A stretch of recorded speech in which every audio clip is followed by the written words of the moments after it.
46. I'm just waiting on Jamie.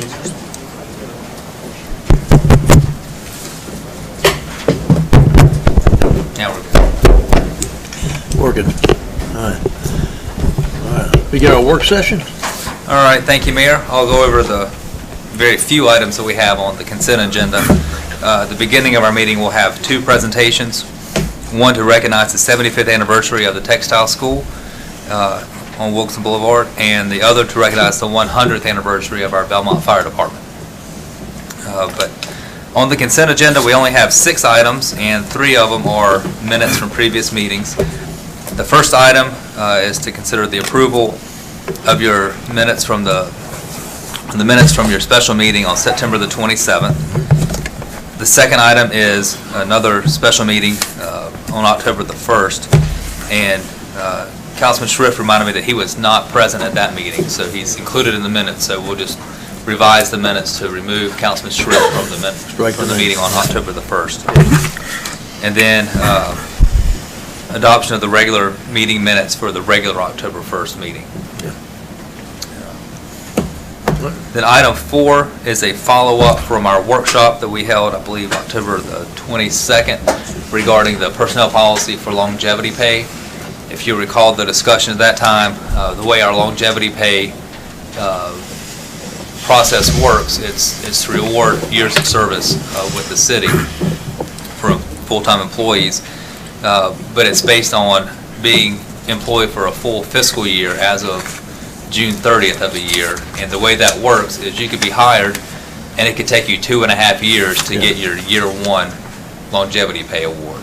So the revision in here from what you saw at the workshop is that you have to be employed full-time with the city for a full year as of November 30th. So there would still be some folks that wouldn't get it their first technical year on here, but you'd basically wait no more than 1.5 years before getting your first year longevity pay. So it's much more fair to employees. Absolutely. You see the cost breakdown on this, if that is approved. Item 5, the North Carolina League of Municipalities is having their Advocacy Goal Conference in Raleigh on November the 29th, and I sent that information out to the council, and I don't believe anybody is available to attend that day. It's a Thursday morning. I'm on one of those advocacy committees, so I will be in attendance. So in order for Belmont to have a vote, we need to have a voting delegate. I would certainly prefer that be an elected official instead of staff, but if I'm the only one there, I'd rather us have a vote than not have a vote, so I'd recommend that you appoint me as the voting delegate. And I'll share the 33 legislative goals that we have to consider, and if you have strong feelings on any of them, just let me know before that conference. Thank you. And then the final item on the consent agenda, every year on Thanksgiving morning we have a big 5K event. It's more of a community participation 5K. Money that's raised goes to charity. Normally it's the BCO and maybe some other charities. Due to the size and the popularity of that event, it's gotten too big to run on sidewalks. So if you've been to it in the last couple of years, you know that we basically take up all of Main Street and all of Todd Street and Central Avenue. So we need to formalize this and make it more like a regular 5K event for public safety. So we've been working, as staff, we've been working with the organizers of this event and NCDOT, so we actually do need to shut down some of the lanes involved on the route. The route has since changed from what's in your packet. There's a new ordinance at your seat. This would be less impactful to the road system as far as stopping traffic and closing lanes than what's in the packet. But we do need to send this to NCDOT, letting them know that we are going to be closing lanes. This is Thanksgiving morning. I believe the event starts at 8 a.m. So it's not a high traffic time for cars on the road, but we do want to make sure that this event's safe for all participants. So that's why you're seeing this now when we haven't seen it for this event in years past. Those are all the items that I have on consent agenda. So we can begin the city council meeting at any time. We don't have to wait till 7 o'clock. Yay. So, yeah. So whenever you're ready, we can begin that, Mayor. Yeah. I signed this too, Jamie.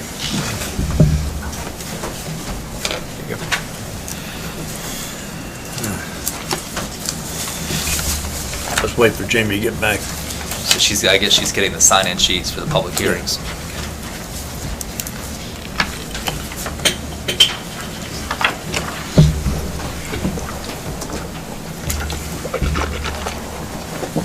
Stuck. Okay.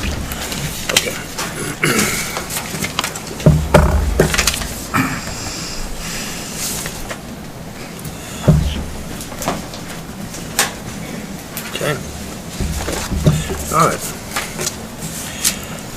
With no further ado, let's call the meeting to order. Going to ask Jim Heffern to do our invocation and Doug Gadd to do our Pledge of Allegiance. Okay?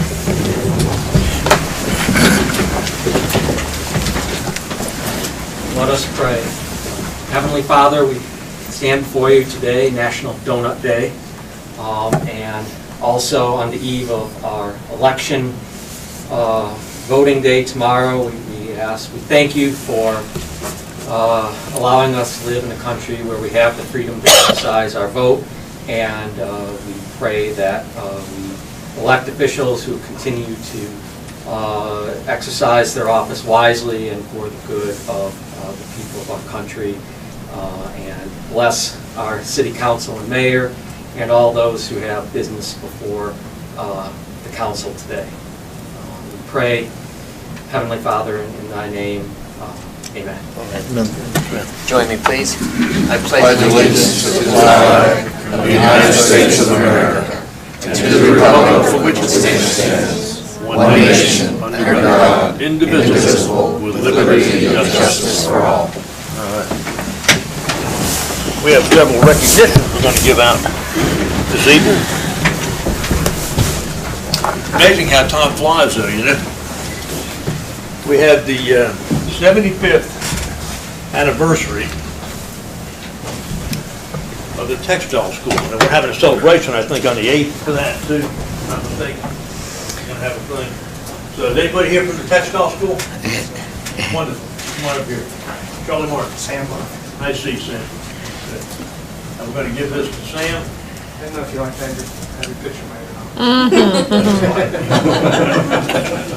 I get to take it when I'm not looking, so that's all right. This proclamation recognizing the 75th anniversary of the Textile Technology Center at Gaston College. It's amazing. That's Gaston College East now, what it is, but I remember back in those days when Jim London was head of it right then, we had all the textile classes, and I had a couple of students who lived with me that went there. Took courses over there, so it was interesting. So, great, but 75 years. It's amazing. 1941, I opened classes on textile technology for many, many years. So I, Charlie Martin, as mayor of Belmont, the city council of the city of Belmont, do proclaim November the 8th, 2018 as the observance of the 75th anniversary of the Textile Technology Center at Gaston College, and call this observance to the attention of all citizens and members of the business community to encourage them to celebrate the extraordinary contributions of the Textile Technology Center to the region. In witness thereof, 5th of November 2018. So congratulations. Good.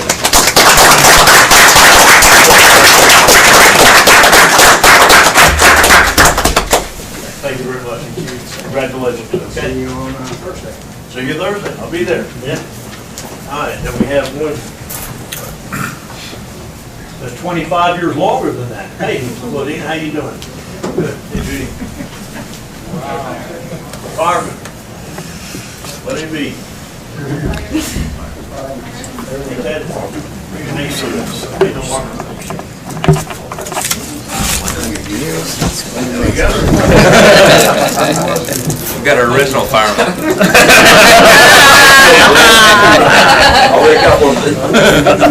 You see these guys everywhere. Not always eat either, so that's a good thing. Right. Hey, boy, how you doing? You were shout out the other night? I did. Good. Every Friday. This is a proclamation recognizing the 100th anniversary of the City of Belmont Fire Department. That's a long time ago, too. 1918, a good while ago. Whereas the City of Belmont Fire Department was established in December 1918, and whereas the department was formed by a group of dedicated volunteers in the community, including the first chief, William Crawford, and whereas in 1924, the Department purchased their first Model T Ford fire truck. And that's done with a crank model. You were there?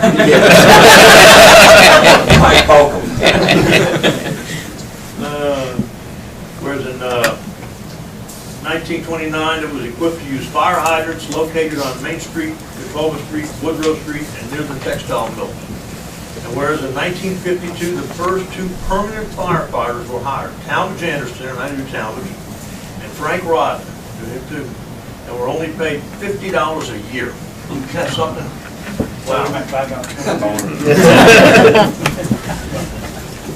Whereas in 1974, construction of the Belmont Fire Station located on Keener Boulevard was started, and whereas in 2018, the Belmont Fire Department consisted of 19 full-time firefighters and 25 part-time firefighters located in 2 stations, 3 pumper trucks, a ladder truck, a brush truck, and a water rescue boat, and uses this equipment to respond to approximately 1,200 calls for service each year. That's a lot of calls, a lot of calls.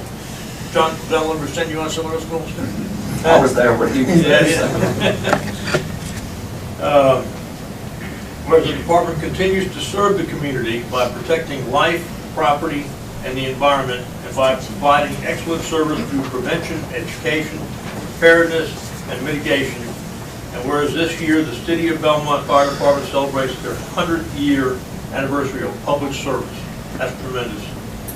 And Charlie Martin, Mayor of the City of Belmont, the City Council of the City of Belmont do hereby proclaim December 2018 as the 100th anniversary of the Belmont Fire Department, and call this observance to the attention of all citizens and members of the business community to encourage them to celebrate the extraordinary contributions to the City of Belmont Fire Department to the community. Thank you so much. Thank you. Give a big hand.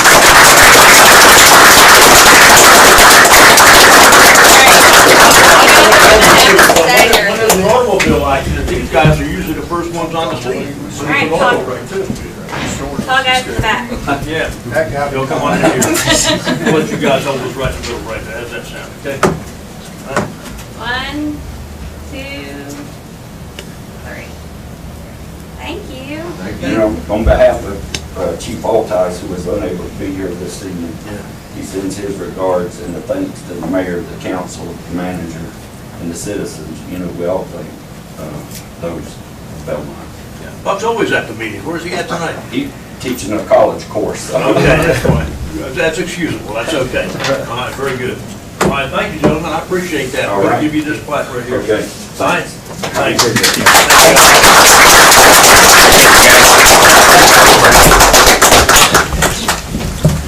Thank you. Thanks for all you do. Thanks. Thank you. Greg, we'll get you your plaque for your building. Okay, thanks. And Mayor, before we begin, I do want to give our disclaimer that we are live recording this meeting, and so it's being live streamed on our website. So for anybody who's speaking tonight, just remember that you will be recorded. I don't want any surprises. All right. Sounds good enough. All right, before we go into public comment, do I have a motion to approve the consent agenda?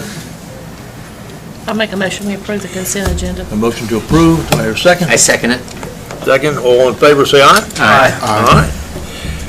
Let's move on to public comment. The item number 1, I don't have anybody signed up for public comment right now, so I do have some for the middle school sign up. So with nobody signed up for public comment for item number 1, we'll move on to number 2.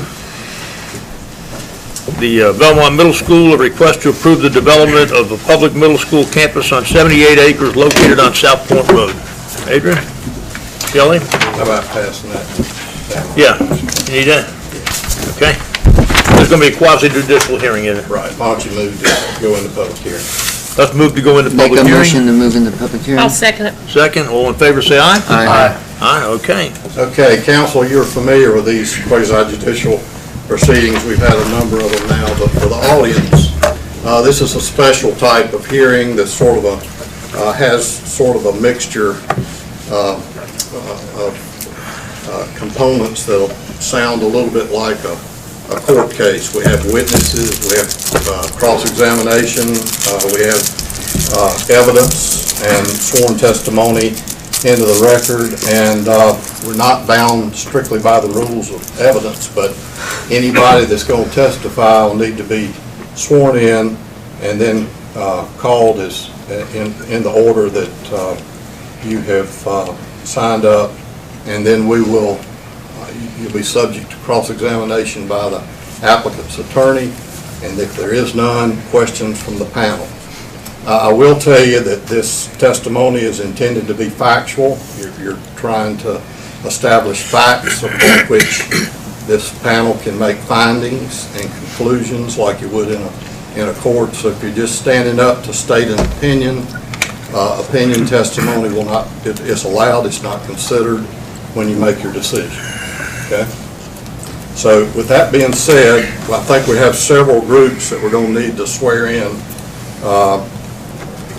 Can't probably do it all at one time. So let's do Shelley, Adrian, Bradley, Finkley, and Steve Blakely for the city first. Place your left hand on the Bible, raise your right. You swear or affirm the testimony you're about to give is the truth, the whole truth, and nothing but the truth, so help you God. I do. Thank you. All right, the second group, I'll point out that the applicant's represented by Scott Dennis, an attorney, and they consist of Gary Hoskins, Morgan Bouchard, and Marcus Moore. Left hand on the Bible, raise your right. You swear or affirm the testimony you're about to give is the truth, the whole truth, and nothing but the truth, so help you God. Okay. Then we have citizens that desire to speak and give testimony. And the ones that have signed up, I'll ask you to come forward if you want to testify. John Drexler, Amanda Marlowe, Justin Jones, Brian Robinson, and Gary Elrod. Okay, y'all put your left hand on the Bible and raise your right. Do you swear or affirm the testimony you're about to give is the truth, the whole truth, and nothing but the truth, so help you God? I do. Thank you.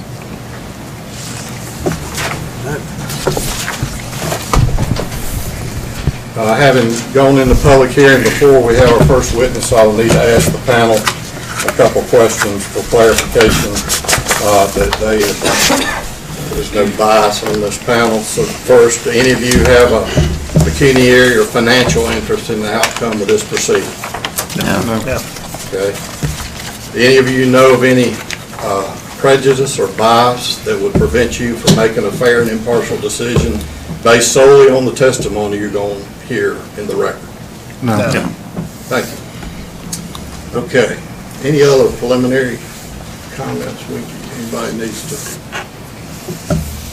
make? Okay. We will proceed with Ms. DeHart on behalf of the city, giving the staff report. And Ms. DeHart, you can do that as we normally do in a narrative presentation. You won't be asked questions unless there's some later from the panel or from the applicant. Okay, thank you. Thank you, sir. As indicated, my name is Shelley DeHart. I'm the planning director and project planner for this conditional use permit 2018-04. This is a request that council consider approving this conditional use permit pursuant to section 5.43 to allow the development of a new middle school campus on a 78-acre parcel located within the general residential zone. Now, the use itself, a school, is considered a civic use. It is allowed by right in the general residential zone. However, whenever there is a civic use such as a school, church, library, greater than 25,000 square feet pursuant to this section 5.43 of our land development code, it must go through a conditional use permit, and that is why we're here tonight. The applicant for this case is Gaston County Board of Education. So the subject property is located on the west side of South Point Road between McKee Farm Lane and Leeper Avenue. You're looking at an aerial photograph on this screen. Again, you can see the subject property is undeveloped and wooded. It is just south of Belmont Town Center and South Point High School. Zoning in the area consists of neighborhood center commercial and conditional district directly to the north. That is South Point Village. It is a mixed-use development with a commercial area located along South Point Road, and then it transitions into single-family residential. To the west, it is general residential as well as vacant. The zoning is GR, and the vacant property is actually part of the South Fork Small Planning Area with the South Fork overlay on that property. To the south, it is rural residential. This area is actually in the city's ETJ. And then to the east, it is general residential. Some of the area is within our jurisdiction, and some of the area is in our ETJ as well. With regard to the comprehensive land use plan, the subject property is located in a semi-rural neighborhood district as identified in our plan. You can see the map with the red star, that's the subject property. It is identified primarily for single-family detached homes on larger lots. It's what's anticipated in this type of district. Secondary uses that are allowed in that district are your civic and institutional uses. Again, churches, libraries, schools, those type of uses that support general residential. So the campus itself is proposed of a two-story primary structure. There's a proposed gymnasium, athletic fields that consist of baseball field, football, softball, and a track. None of these fields are proposed with the typical sports lighting you might see at a high school. There are some ancillary structures and uses on the site as well, such as concessions, structure, parking, pickup and drop-off areas, and so forth. Again, the subject property is a general residential zone. The building type is civic and institutional. The table below, I apologize, it's hard to see on the screen, but it is in your staff report, outlines the performance standards required under that zone and building type. The project exceeds all minimum setbacks. It's in compliance with the maximum height of 2 stories. It exceeds the architectural requirements, which can be a mix of material. The proposed school is all brick, and it complies with the parking location. In your packet, and there's a larger handout that's been passed out by the applicant earlier this evening. This is the proposed site plan. To the right or to the east, you'll see South Point Road with the primary building located up front, gymnasium right behind that, and then the fields to the west of the property behind the schools. To the north, you'll notice, you'll see part of South Point Village. They directly abut this property. There will be a buffer between this neighborhood and actually the neighborhood to the south as well, and I'll go into that detail in just a couple of minutes. But it is anticipated that the primary access into this campus is along the south property line. You can see on the site plan it says parent entry, and then buses are proposed to take access through McKee Farm Lane. They'll come in that way and exit out through the primary access where the parents are coming in. Here is a rendering of the proposed school. Again, you can see it's all brick. That's the elevation that actually faces South Point Road.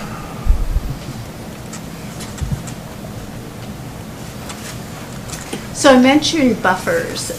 Whenever there are residential uses adjacent to either commercial, institutional uses and so forth, the ordinance will identify a particular type of buffer with screening. The proposed use, according to the Land Development Code, can have a 10 to 30-foot buffer. The project identifies a 30-foot wide buffer adjacent to South Point Village. Now, the first 20 feet of that buffer is where a force main exists on the property, so no trees or plantings can be placed on top of that. But adjacent to that, the development is proposing a 30-foot wide buffer, so it's a total of 50 feet, but 30 feet of screening, landscape screening. To the south of the subject property, that's where the primary driveways are. It varies from 20 to 30 feet in width, and we will work with the applicant to identify the appropriate screening along that area. Other required infrastructure improvements, the comprehensive land use plan, their transportation plan, identifies a future east-west connector within the city. It would connect from South Point Road to a future the Belmont Mount Holly connector that would go through the South Fork property. That's been planned as a 2-lane boulevard.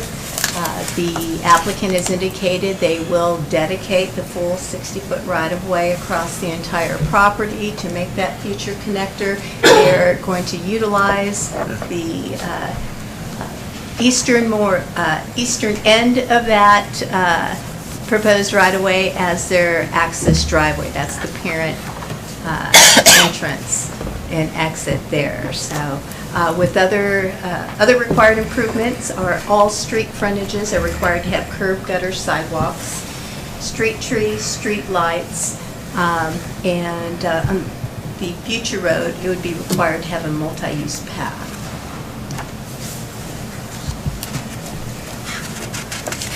Now, with regard to transportation, the city's Chapter 16 houses our, what we call our TIA ordinance, or Traffic Impact Analysis Ordinance. This project does meet the thresholds requiring a TIA.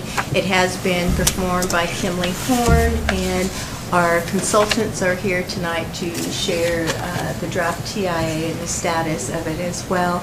I'd like to introduce Brady Finkley of Kimley Horn to go over the traffic analysis. Let me ask you one question. Scott, do you have any questions? No question. Panel have any questions of Mr. Hart? No problem. Thank you. Okay,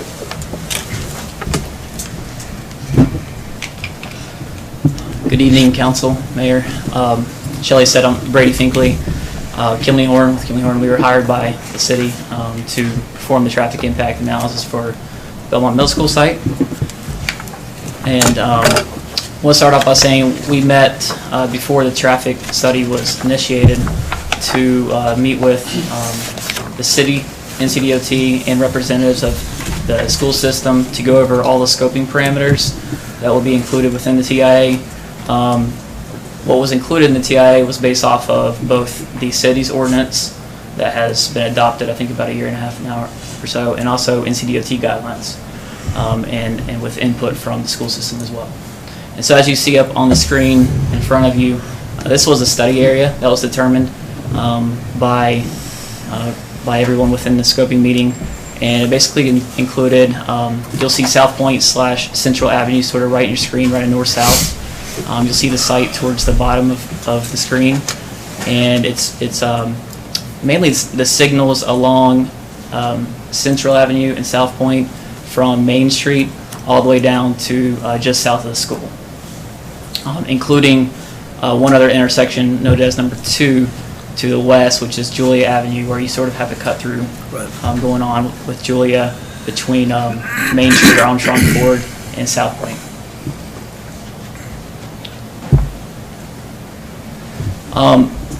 One of the other main things we talked about within that meeting was the traffic growth that you've seen occurring within the city, especially on South Point Road. one of the things that has to do with that is with the specific approved developments, so approved but not yet fully constructed developments that will have a direct impact on traffic. And so we were, at the direction of both the city and NCDOT, we included the 5 approved developments that you see on your screen. And as you'll see, they'll float in. You have Amberley, which is residential site over on the end of Nixon Road. River Miss, another residential site just south of Bellwood. Belmont Town Square, which is, I think, 82 or 83 single-family units. Right next to it is Belmont Town Center. So as you know, a good portion of that has been constructed. But I think at the time of the scoping meeting, we had assumed about 60% of what the total trip gen from that TIA. We pulled that and extracted that and applied it to the study network. And finally, McLean, which is not on your map, but as you know, is further to the south along 273. And that was another one too, that some of the homes have been constructed, and so when we picked up counts, it already had some of those counts included, but I think we had 15% in there, and so we took 85% of that trip gen and applied it to the network. Here are just a few other TIA parameters that we included, that were included within the scoping document. The study peak hour, we counted time frames from 6:30 to 8:30 a.m. And then in the PM, instead of doing your typical 4 to 6, we did 2:30 to 4:30, which is usually whenever school lets out. And as you see on your screen, the actual peak hour of those AM and PM peak hours, or AM and PM hours counted, the AM was 7:05 to 8:05 a.m. and the PM was 2:55 to 3:55 p.m. And that was basically taking all the study intersections you saw on your screen, taking all the traffic entering those intersections, and determining what the highest peak hour was. So basically, we were looking at the most conservative time frame, because at the time, the school didn't know exactly when it would begin, exactly when it would let out, so we took a conservative approach there. In addition to the specific approved developments, we also included 4% annual growth rate that was directed by the city and NCDOT. On top of these specific approved developments, that is traffic that is not specifically attributed to those developments, but other traffic that may be growing from South Carolina you may not know of, or just other residential developments that may, be growing as we've seen along 273 historic trends. And then we ran the analysis based off of 2 specific guidelines I wanted to just mention really quick. One was congestion management guidelines. So NCDOT has a section up in Raleigh that is congestion management, and they have specific guidelines that our analysis was ran. And then specific for schools, there is a Municipal School Transportation Assistance Group, which is MSTA for short, which has specific guidelines that are meant just for schools. And one of those things is what we call a peak hour factor for school-related traffic. And all that really means is that when you have a school, you tend to have a lot of your traffic really intensely in and out of the school within 30 minutes instead of spread out along the entire hour. So you may not have traffic spread out across the entire hour, but it's very intense within that 30-minute period. And so the operations that we analyze within our TIA accounted for that. And that's part of what MSTA their guidelines say to do. And then we also looked at on-campus school traffic operations too, because they want to make sure that the queuing on site for your pickup and your drop-off areas do not queue out onto the state road. So trip generation.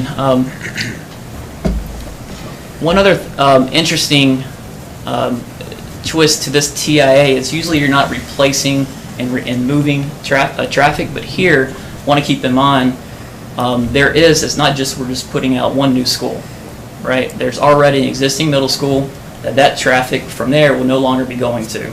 So instead of just adding 1,200 students for the proposed middle school, we're actually moving, right? We're actually relocating the school and then also expanding it. So there's 2 elements going on there. And so that was reflected within the analysis as well. So the existing middle school, we're told, has 710 students. And so you see your AM and PM trip generation based off of MSTA calculations up there. And then for the proposed middle school, we analyzed it off of the full build out, which is 1,200 students. I don't think that's day one, but that's, we analyze it off of the full potential for the build out. And so as we start talking through this, keep in mind sort of some of the pattern shifts that we'll talk about in a minute, where traffic that is today going to the existing middle school, they'll now just sort of be moving down to the proposed middle school.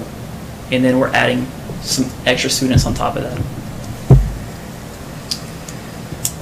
So here you'll see where we'll sort of point that out, and you'll see the existing middle school up to the north and proposed middle school down to the south. Let's talk about just the morning, for example. So let's think about in the morning. Right now you have a lot of your residential development pretty close to where the existing middle school is, probably north of it, not a whole lot too far south, down south on the peninsula. And so you'll have traffic, a good amount of traffic that is coming to the existing middle school today, dropping off kids, and then a lot of it is leaving. Now you have some traffic that might still be coming south after they drop off, but in the morning, the majority of traffic is then leaving to go up towards probably 74 and 85 to go to different directions. Now when we have the proposed middle school, the shift that will change is that, remember, we're focused on just the study corridor that's south of the existing middle school. We'll be adding traffic to come drop kids off at the proposed middle school. And then once they drop them off, they'll be exiting back out through the study area again. So think about neighborhoods that are to the north of the existing middle school. Today that's not coming down and probably not even registering along the counts within the study corridor today. But once the proposed middle school relocates to the south, you'll have those parents essentially that will be coming to the south, dropping off the kids, and then going back up again to either back at home or to work. So they'll basically be coming to the study corridor twice within the same AM peak hour. They'll be adding that traffic. And then the traffic that's down to the south, they'll be doing the same thing. They're already coming north on 273 to drop off their kids at the existing school and continue on, and they'll do the same thing with the proposed middle school. And then the PM peak hour, sort of the same deal. So coming from, let's say, work, you'll have a good amount of traffic coming from 85 to come, well, today they're coming to existing middle school. And then when they pick up their kids, they're sort of spreading out amongst the city, and you have some of that traffic that's coming south along the study corridor. When the school gets relocated to the south, you'll still have that traffic coming in, but all that traffic now will need to come down to the proposed middle school. So again, we're adding some of that traffic shift down to the south along 273. This is essentially what we're saying. And then when they leave, some will continue south, and then the residents that live to the north will head back north along 273. So with all in mind, we took a look to see what kind of mitigation would be required of the school.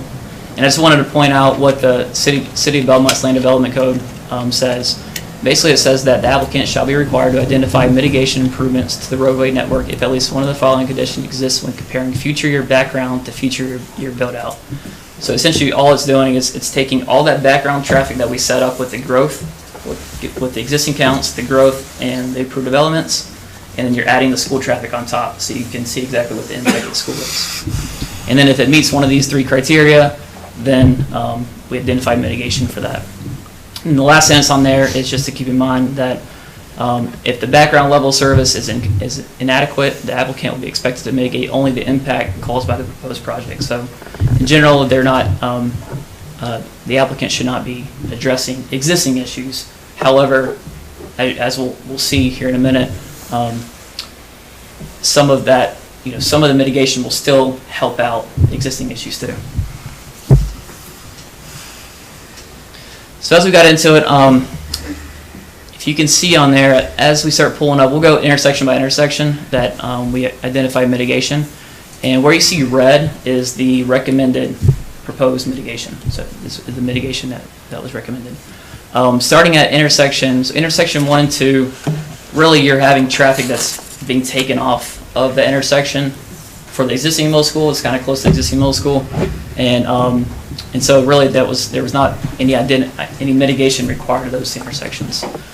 The first one we do have it at is intersection 3, which is I believe it's still Central Avenue at that point at Keener. And that's where you have a southbound through left, it's a share lane today. And I think some traffic probably has some issues turning left. We're recommending a southbound left with 300 feet of storage at that intersection. As we move down, South Point at Julia, this is an unsignalized intersection. We're recommending for mitigation to basically separate the Julia Avenue approach. It's a single lane approach today, and separate that into a left and a right with 100 feet of storage. So, can I ask a question? Let's wait. Save your questions till he finishes. The next one up brought up was intersection 5, 6, and 7, which is really the three intersections that are closely spaced between R.L. Stowe and Nixon down to McKee Farm Lane, which includes a signal at Belmont Town Center and South Point High School. And this intersection, this section of road is over capacity today, or at least under our background conditions. And when we add the traffic, it needed mitigation. And so to mitigate that, a delay, what you see on your screen is starting up to the north, you have a second southbound through lane and also a second westbound left turn lane coming from R.L. Stowe to go south. You have two heavy streams of traffic there that are kind of joining together. And to mitigate that, require both of those improvements, which then necessitates the need for a second receiving lane going south. And so when you have a second receiving lane going south, really need a logical point to end that turn or in that second lane where no one's going to use, the second southbound through lane or the second westbound left turn lane. And so that southbound lane would continue down to the school driveway and then turn into the school driveway. So essentially you're widening out the southbound approach from just north of R.L. Stowe all the way down to the school. And then going the opposite way north, you're essentially doing the same thing going north too. You needed to, and that would be, I think there's a northbound right turn lane today right in front of the Harris Teeter, in front of Belmont Town Center to turn on R.L. Stowe, but that right turn lane is recommended to be extended all the way down to the site driveway. So basically you have a 4-lane section in between the school driveway and R.L. Stowe. And the last one is zooming in right at the school driveway. And what you'll see here is there's a traffic signal recommended. And to get out of that traffic signal, out of the school site, let's start with that, it needs 2 left turn lanes. And since we already talked about having the 2 northbound lanes, you have two lanes to receive it. So you have 2 lanes exiting and a right turn lane. And so with that, it stops the northbound and southbound traffic on South Point for a shorter amount of time so that they're not impacted as much. You can flush out the school traffic a lot quicker by having the dual left turn lanes.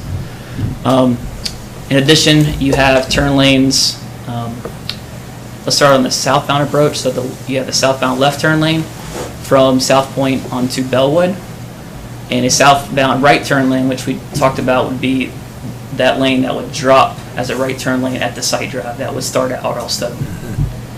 In addition, you'll see Bellwood that kind of snakes over. That's not the full design for Bellwood, but what we're proposing is that Bellwood would realign up to the signal to create a traditional four-legged intersection there.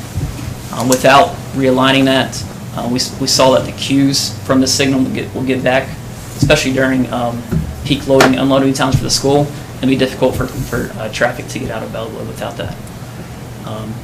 And the last thing I would say on there would be a northbound left turn lane as well, from South Point into the school.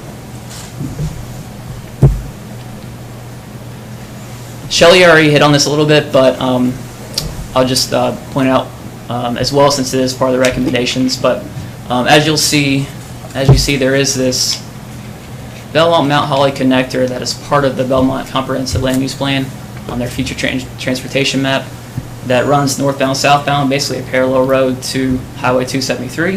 That's for the future. And you'll see there's very limited options to connect 273 and Belmont Mount Holly connector.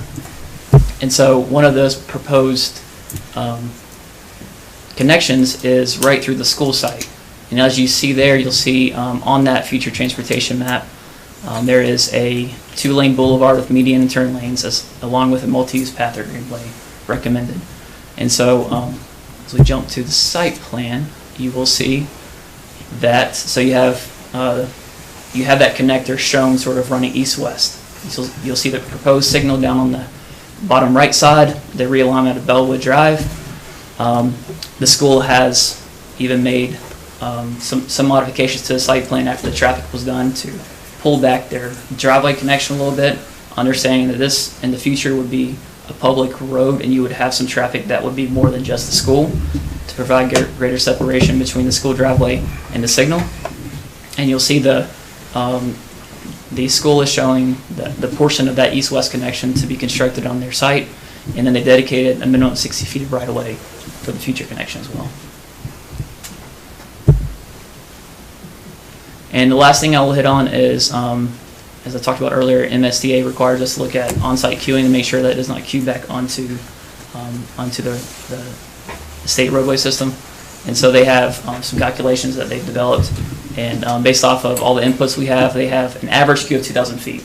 And so we worked with the school representatives to show how that can be accommodated on site, and you'll see that in green. The blue is what they call the loading zone, unloading zone, and the green you can see that it can be incorporated onto the site without getting out onto off of their driveway. And then in addition, they have a high demand queue which you have to accommodate as well, which is basically 30% higher than what the average queue is for higher demand days, and just to show that you can accommodate that as well. So if I go back and forth, you'll see the main change is you'll see it snakes through that drop to the parking lot up to the north a little bit, and then it can still be accommodated onto on the site without getting onto the public roadway system. With that, I'll pass it back over to Shelley. Thank you, Mr. Finkley. Hold on, I think there's, Mr. Dennis, you have any questions? No questions. All right. Councilman Shrift. You had mentioned storage and 2 different sites, I believe it was Central and Julia. Can you help me envision what that looks like? Is that widening the existing road there, or is it restriping it? How does that fit? All right, so what's the first intersection? Central and Keener. Okay, so yes, that's intersection 3, so the southbound left. That'll be widening out for a southbound left turn lane. Okay, and I assume the same at Julia? At Julia, yes. Yeah, so I think at Julia, it comes around, you have a curve coming from the north, and it sort of starts to curve in to tee into South Point Road right now. And so as it starts to curve down, I think what you can do is probably sort of continue that a little bit further and create a left turn pocket, because the majority of your traffic from Julia is turning right. If you're coming from Julia, which is sort of the northwest, there's not a whole lot of traffic that's turning left. And so we're creating a small pocket for that left turn traffic to widen out and allow the right turn traffic to get past. Okay. That was it. Thank you. And with regard to that, say again how much storage from Keener North that you're looking at, because you're looking at 2 city council people who have property right there, so I'm curious as to, are we looking at 3 lanes from Keener back up towards Central, so you have enough queuing and stacking space there? Is that what we're looking at, a 3rd lane there? That's correct, yeah. So it'll be widening out to create a 300-foot turn lane, and then you have appropriate taper to tie back into the existing 2-lane section. Okay. Good. Have you asked all you wanted to ask, Ryan?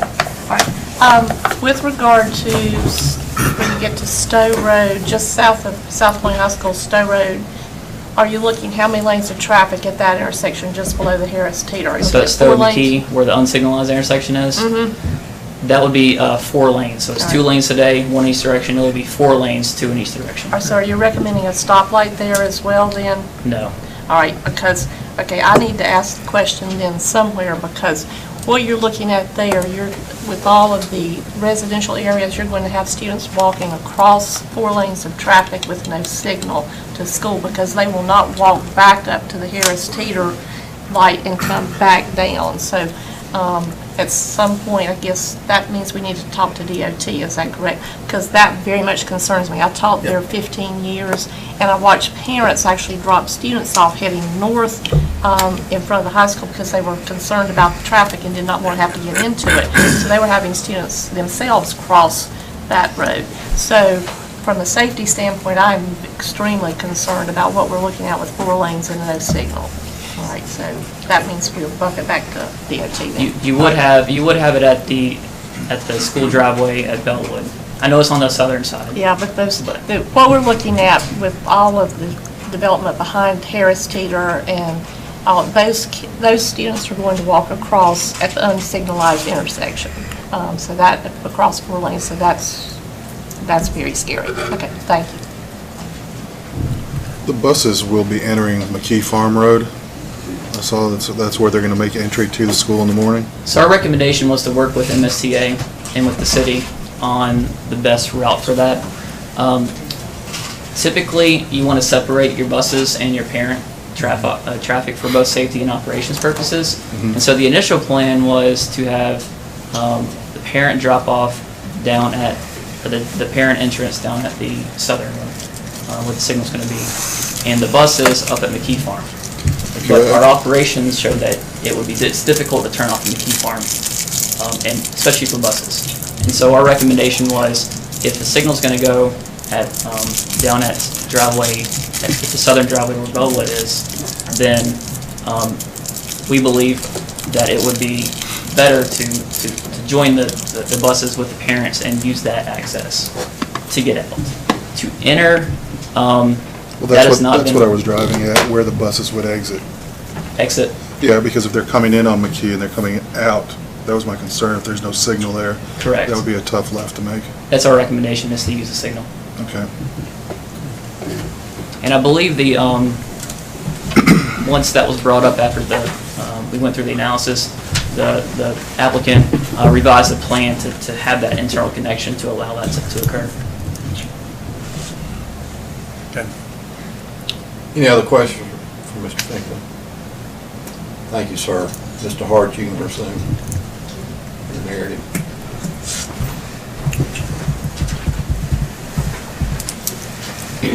So with all conditional use permits, the council is required to make 3 findings that are outlined here on the screen as well as in your packet. The applicant has the burden of proof on these findings. They have provided their response to the findings within attachment 1 of your report. So I just wanted to point that out to you. If this council so chooses to make the finding for approval, we do have these 5 recommended conditions of approval. The first is the applicant shall comply with the requirements of the Land Development Code. 2, the applicant shall construct all required roadway improvements as approved by NCDOT. 3, buffers shall be required on the north and south property line adjacent to the residential uses. 4, roadway dedication is required on South Point Road in the future 60-foot right-of-way proposed parallel to the south property line. Construction of the roadway within the future right-of-way will include multi-use path, curb, gutter, sidewalk, street trees, and street lights. Improvements adjacent to South Point Road shall include curb, gutter, sidewalk, bike lane, street trees, and street lights. And the last condition, the school campus structure shall be constructed in keeping with the architectural renderings attached herein and provided with your report. So that concludes our report. I'd like to enter this into the record, the official record for the CUP. It's approved and it's entered into the record. Let's see, Mr. Dennis, any questions? Okay. Council, any questions of Mr. Hart? The DOT, what's their position on our TIA? Or do we have any indication whether they're going to be in agreement with our TIA? I'm going to defer this question to the city manager. It is in a draft form. It has been sent to DOT and been under review by the appropriate areas. So Brady mentioned this MSTA office in NCDOT, and they did review the TIA that Kimley-Horn presented with the recommendations that Kimley-Horn had for mitigation of the traffic that is going to be generated by this project. They focused their comments mainly on the internal circulation on campus, making sure that the vehicles don't queue out onto South Point Road. We've been in contact with DOT as recently as about 5 o'clock this afternoon, and it is our understanding that the initial review of that, of our TIA will not include any of these mitigation recommendations that Kimley Horn has provided that Brady just went over.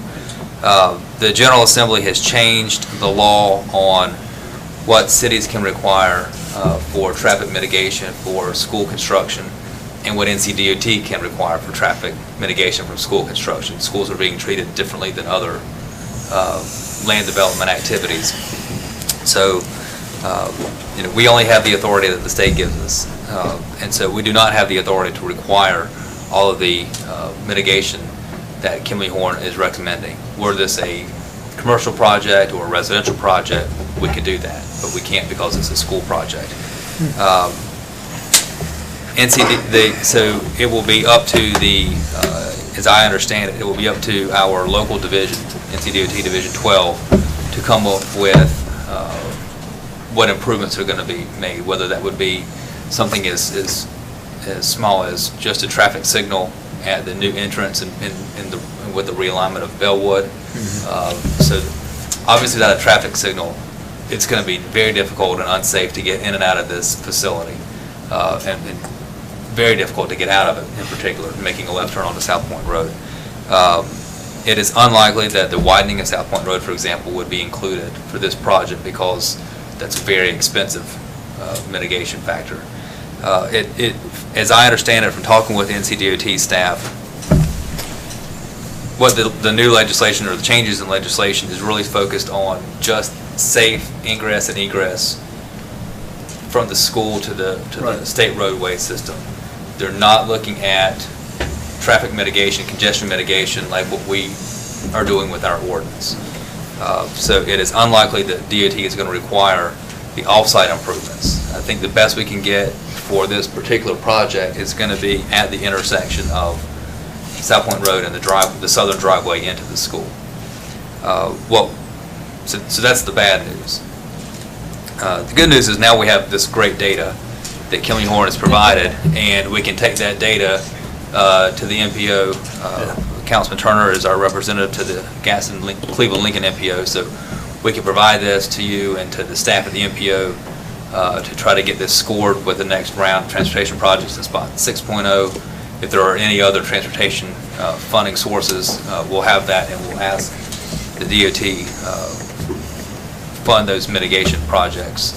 The intersections that Councilwoman Stowe mentioned earlier, those are the types of projects we would then be looking at NCDOT to fund.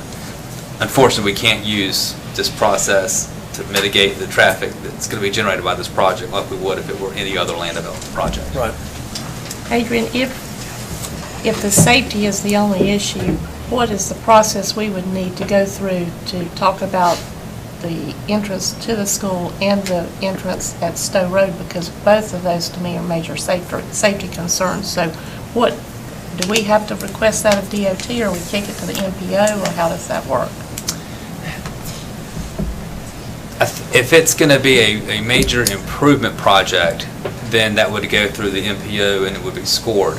If it's a more of a safety project, it's fine to send it straight to the NCDOT Division 12 office. Okay. One of the things that we looked at when we were having our scoping meeting was, should a signal be at the intersection of South Point Road and Stowe Road or McKee Farm Lane? Right. But my understanding, and this is well outside of my scope, is that signal, that location would be too close to the signal in front of South Point High School and the Harris Teeter Shopping Center. And so that probably wouldn't qualify, but it certainly doesn't help to continue asking DOT to study that, and maybe a new signal could be warranted as long as it's synchronized with the other signals. Yeah. And I don't know whether this I should bring up now, but in conjunction with that, we need to have them assess that whole corridor, because the Harris Teeter project, it's tripping for a single car, so you have major backups on both directions on South Point Road that are not necessary. So they need to adjust all that. So I guess we have a laundry list of things we need to send to DOT. I would certainly agree with that. So Adrian, this conditional use project cannot be held up by our mitigation things from our traffic impact study. That's determined by DOT. Yes, sir. So none of these things can hold the applicant to them. Right. So, We are legally not allowed to do that. right. Any other questions? No. Does that conclude your report? Yes, sir. Okay, thank you. Okay, we'll move now, let's see, Mr. Blakely, you're using one. Okay. We'll move now, I believe the applicant's first witness is Mr. Huchard. So come forward, please, and you can state your testimony in a narrative form also, sir. Thank you, sir. Mayor Martin, Belmont Council, good evening. It's a pleasure to be here with you all this evening. Thank you for allowing us to be on your agenda. My name is Morgan Huchard, and I'm with Gary Hoskins. We represent Gaston County Schools. We're the fortunate ones that get to build schools for students, teachers, faculty, staff, and communities. We're excited to be here tonight, and we're excited to talk about a new middle school here in Belmont. I have a daughter who's in 8th grade. She spent 2.5 years now at Belmont. What a phenomenal school, by the way. Great place to experience an educational environment. She and I both love the charm of her school. We're also both happy to know that the next cohort of students will be able to experience a new learning environment. We work with the planning and zoning staff. They've been great to work with since day one. I think we've built a great relationship with them and a partnership, and we look forward to moving to building this new school with them. I do want to mention, we know there's more information coming from the NCDOT concerning traffic flow. We want you to know that Gaston County Schools is committed to making road improvements to our property for entrance and egress. So much so, actually, that we've included $1 million in our bid budget to ensure safe flow of traffic from, to and from, along with pedestrians. So that is our commitment. Our architect is LS3P. We've asked them to come tonight, Marcus Moore, to share some renderings and site drawings with you all, in case you have further questions on that. Marcus? Mr. Moore, before you start, any questions from the panel for Mr. Huchard? Not at this time. Thank you, sir. Thank you. All right, Mr. Moore, you can state your testimony in a narrative form as well. Yes, sir. Thank you for having me here tonight. My name is Marcus Moore. I'm the architect representative. So I'm going to scroll back to the exterior renderings to explain how we came up with the Belmont Middle School design. Okay. So if you look at the exterior renderings, we wanted to borrow the architectural vernacular of downtown city of Belmont. So we were contracted by the Gaston County School District to design them a school a few years ago, the Stanley Middle School. And that school transformed the entire Stanley community. So much to, we gained the trust of the school district and they hired us to do the same design again. However, it needed to be unique to the city of Belmont. So we took the Stanley prototype idea of having a 2-story academic building with the attached gymnasium component that could be isolated from the school portion and utilized by the community for after-hours events so that we can have maximum use of a facility. The Stanley Middle School design wasn't just for the students, it was for the community. So we applied the same principles for the town, city of Belmont. However, it needed to look like a Belmont school. We didn't want this to be a Stanley school. So we studied the architectural vernacular of downtown Main Street and developed an architectural fenestration that appreciated the textile culture of this community. So interior-wise, it's very similar to the Stanley Middle School. However, the exterior really speaks to your community. For the site plan, as illustrated by Kimley Horn, we wanted to get everybody, as much traffic as possible on site to help alleviate all the concerns of the traffic on South Point Road. So our civil engineers worked very hard, hand in hand with the staff here and Belmont zoning to develop a plan that could help alleviate all the safety concerns of your school, of the site. Furthermore, if you notice, the site plan is 70 acres, however, we're not developing the full 70 acres. We don't need that much for the middle school, so we're developing the front half of the site with a full football field, 300-person bleachers, a full baseball field, and a softball field. However, we do not have any exterior athletic lighting. To be good stewards to the neighborhood, we do understand that there's the high school adjacent nearby, and there have been complaints about loud activities after hours, so we're not doing that here on our site. Also, if you look at the connector piece between the Key Farm Lane and the parent car entry, there's a connector piece for vehicular traffic. However, the connector piece can be shut off by the use of vehicular gates. So let's say there was a community event where you wanted to shut down the entire school site and have a tailgating of sorts for after-hour events. You have the ability to do that by separating the vehicular traffic to park on the South Point Road portion of the site here with the arrow. That will allow the community to utilize the bus parking in this corridor here for sporting events or community events of that nature. Also unique to this Belmont Middle School is the community storage room that will be utilized specifically for you guys. You have your own key, you can access equipment for after-hour events, and that will be separate from the school district's use.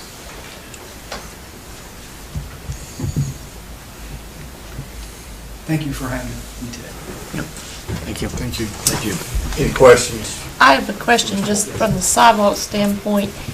As you come down South Point Road, will there be an access for the students to cut across to the building, or will they have to go all the way down to that stoplighted entrance? As currently designed, they will have to go all the way down to the stoplight entrance. However, as Morgan Bouchard mentioned, we have a little over $1 million in our budget to accommodate any needs of safety concerns along the South Point Road. Yeah, because I would anticipate they're not going to do that unless you have a fence or something. They're going to cut across, and so I was just curious. Okay, thank you. So we do have provisions where we can add that sidewalk if All the right. city so Good. desires. Good, thank you. Thank you, sir. Any other witnesses for the applicant? Okay. We'll go now to our public comment witness section, and our policy has been for you to state your name and address, and you're allowed 3 minutes to give your testimony. I'll first call Mr. Drexler.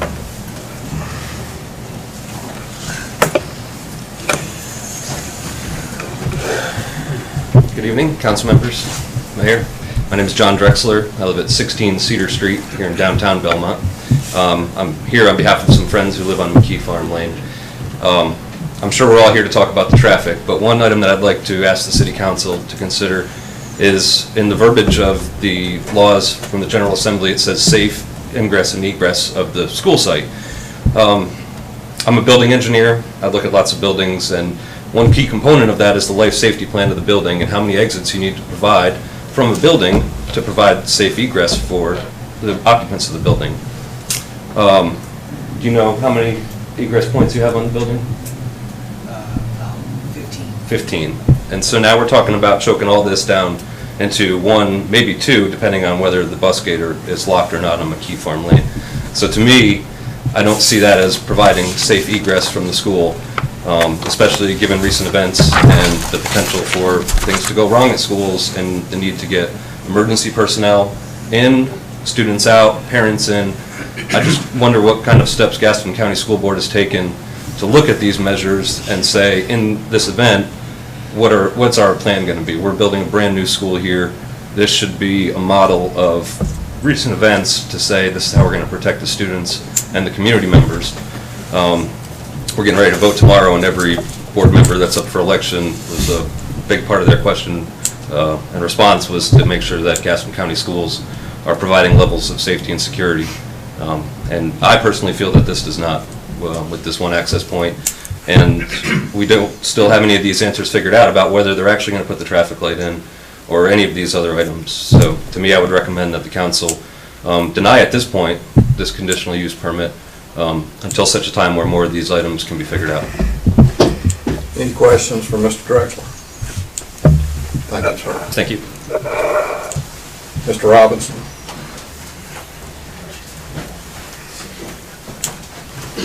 State your name and address, please. Good evening, my name is Brian Robinson. I'm a resident of South Point Village, 2040 Middleton Farm Drive. I'm in the little loop where the bus entry is. There's a little horseshoe up there. I'm a resident in that section of the village.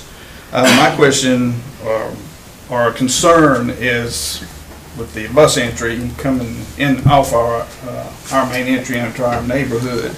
I see with just the high school, in the morning or mainly in the afternoons, parents parking down the street, waiting for the kids to kind of walk around from the school to come in, pick them up there instead of going through the line to pick them up.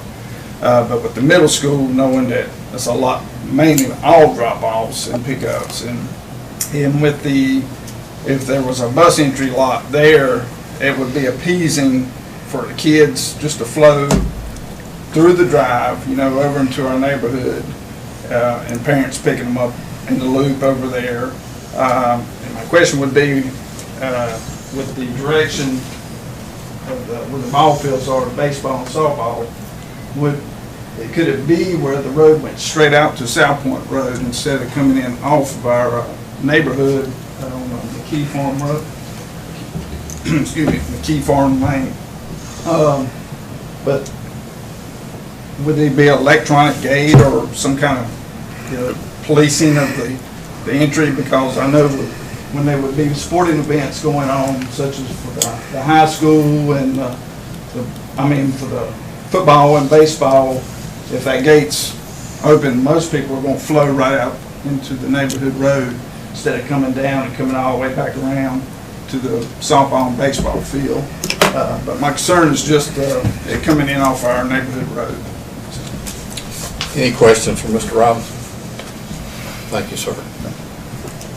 Mr. Elrod?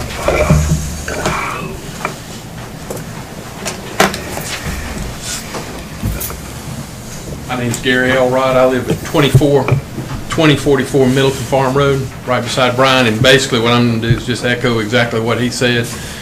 The concern that I've got, I guess I didn't understand or don't understand why the buses need to come through our neighborhood to access the school property when it could go up just past our neighborhood and make a straight shot in. And then we wouldn't have to worry about the gates and wouldn't have to worry about that traffic. The traffic, as Ms. Stowe said before, is terrible now, trying to get in and out of our neighborhood. And once the other houses are built behind the Harris Teeter, in addition to this, it's going to be virtually impossible.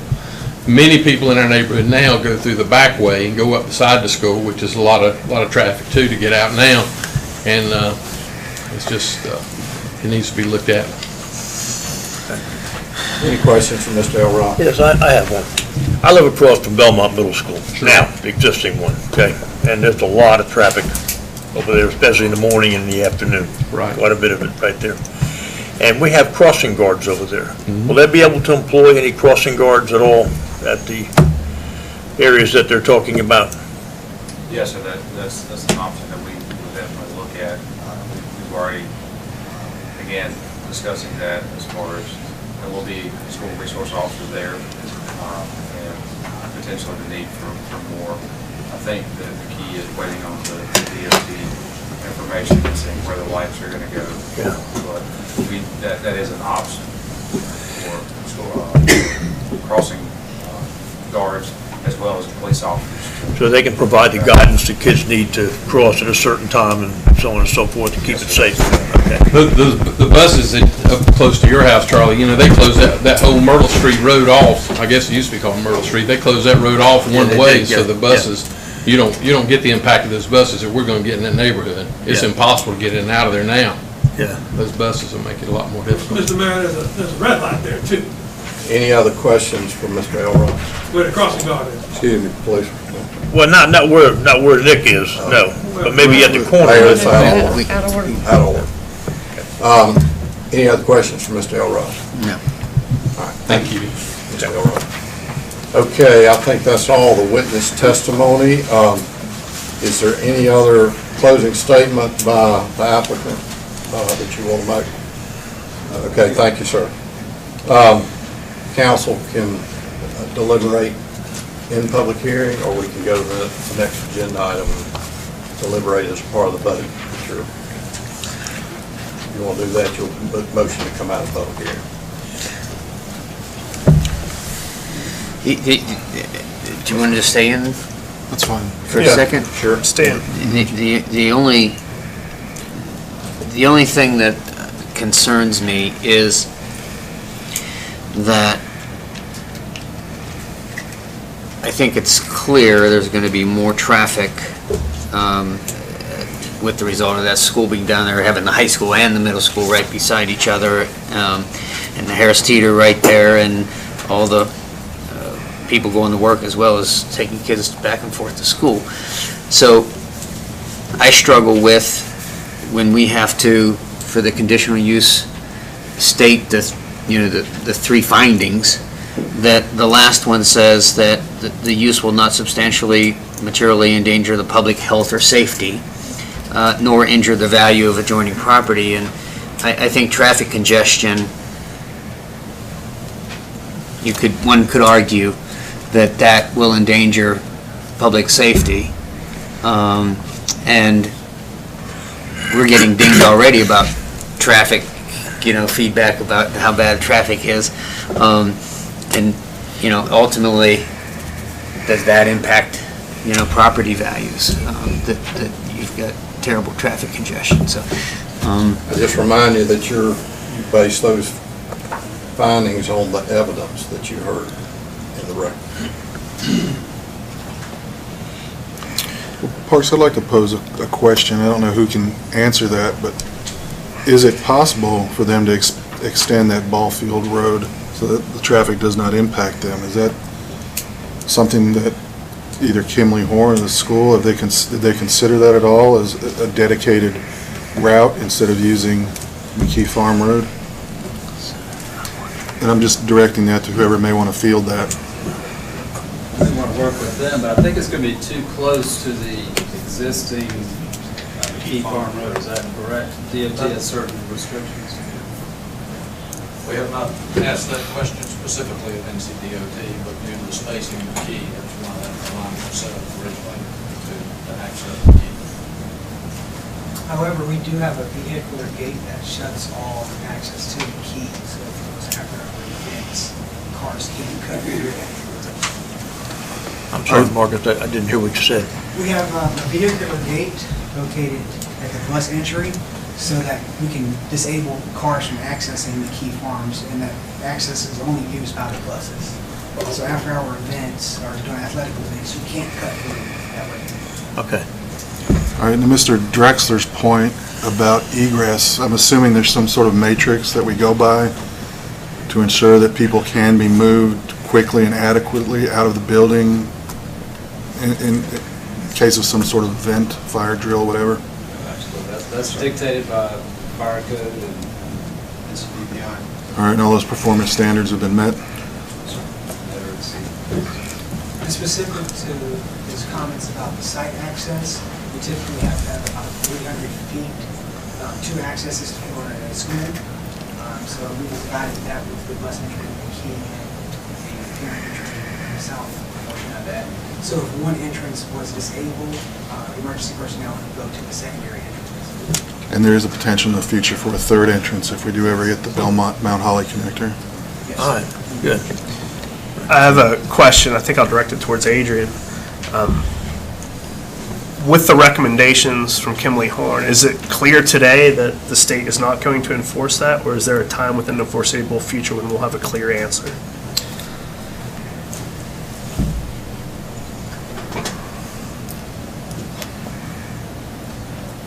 We don't know tonight, and we let DOT know that we had the hearing tonight, and we were hoping to have a more firm answer from NCDOT to present this to you, because we certainly recognize that it's frustrating for us as staff, certainly for you as decision makers and you as residents and the public, to have us go through the process of our ordinance where we identify the traffic generated by this project.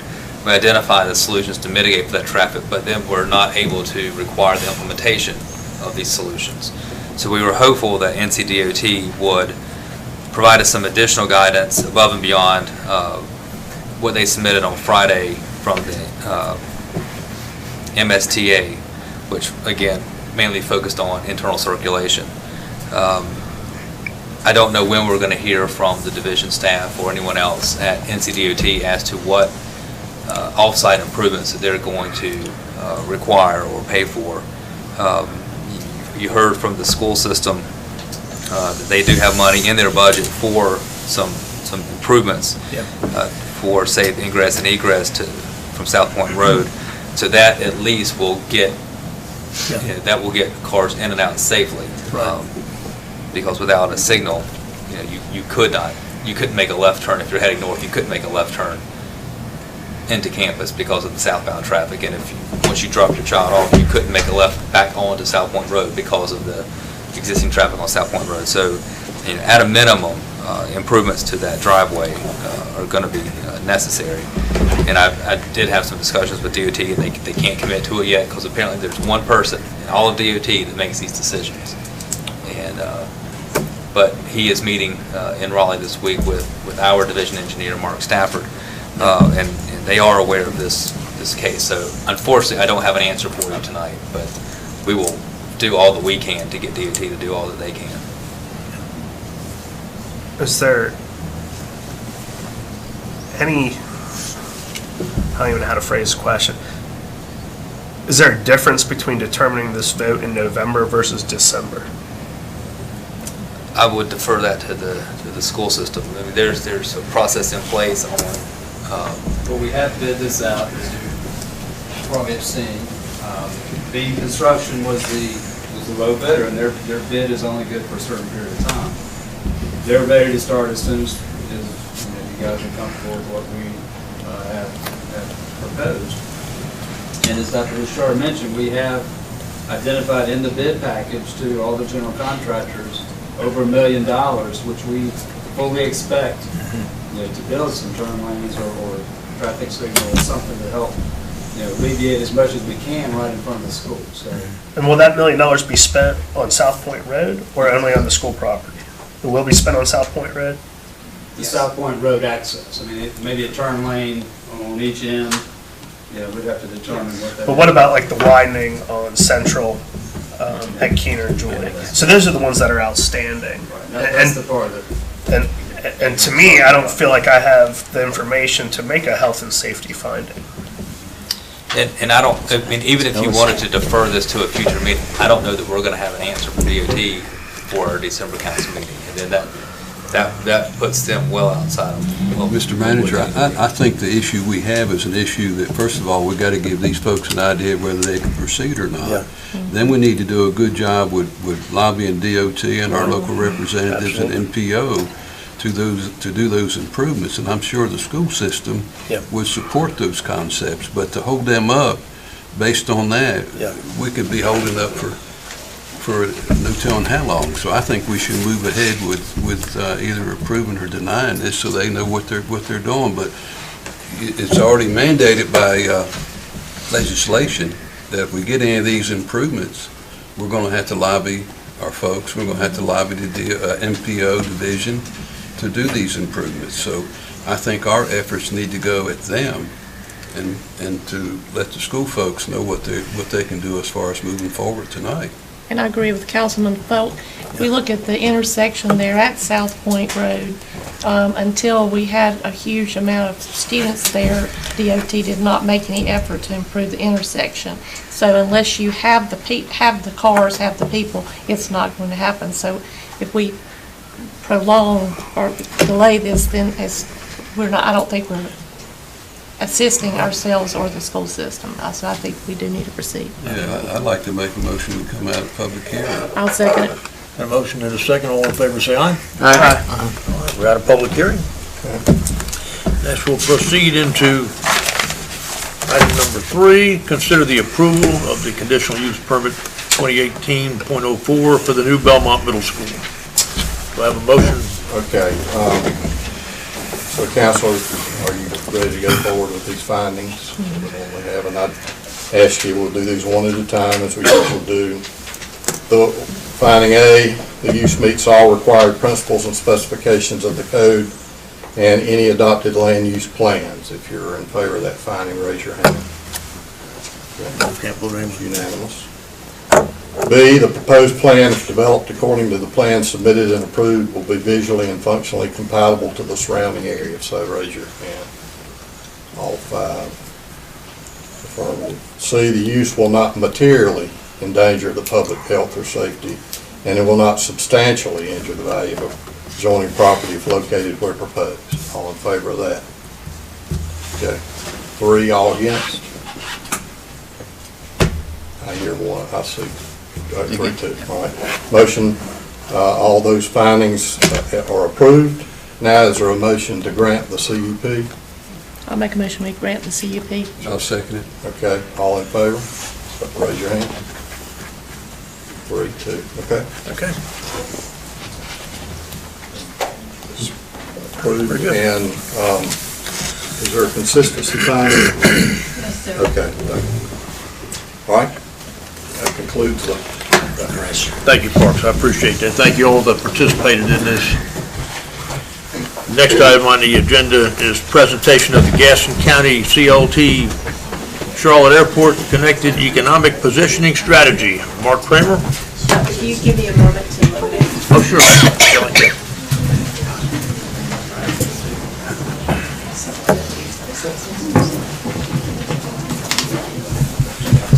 Your wisdom on that, because we would have been in deep doo.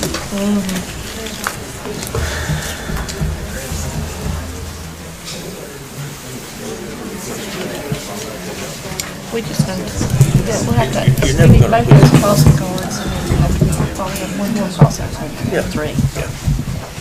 That's why I said we wanted to have the Wilson protect the kids, and I think I'm okay with that.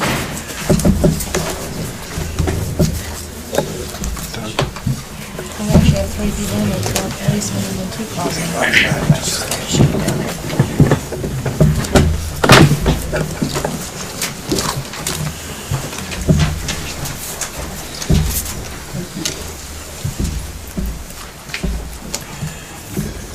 All right. We'll just let you go. You got the floor, Mark. Just get going, okay? You got the Great. Mayor, members of the council, my name's Mark Kramer. I'm Executive Director of the Greater Gaston Development Corporation, and it's a real pleasure to be back before you this evening about this plan. I've been here a couple of times before we got going on it, and then to invite you to sort of an informal unveiling of the preliminary draft of it, and I'm back to you tonight with the final version of the plan.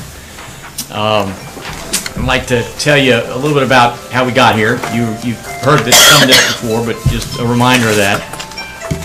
And then tell you just a little bit about the plan in terms of some of the pieces of it. You can access the entire 200-plus page document at our website. There's a 75-page sort of synopsis of that. It's to be used for marketing. It's a different format, 17.5 by 11. Larger format than this smaller executive summary is what we're distributing at these meetings, and it's a little bit easier to digest in terms of volume. So, real pleasure to be here with you tonight.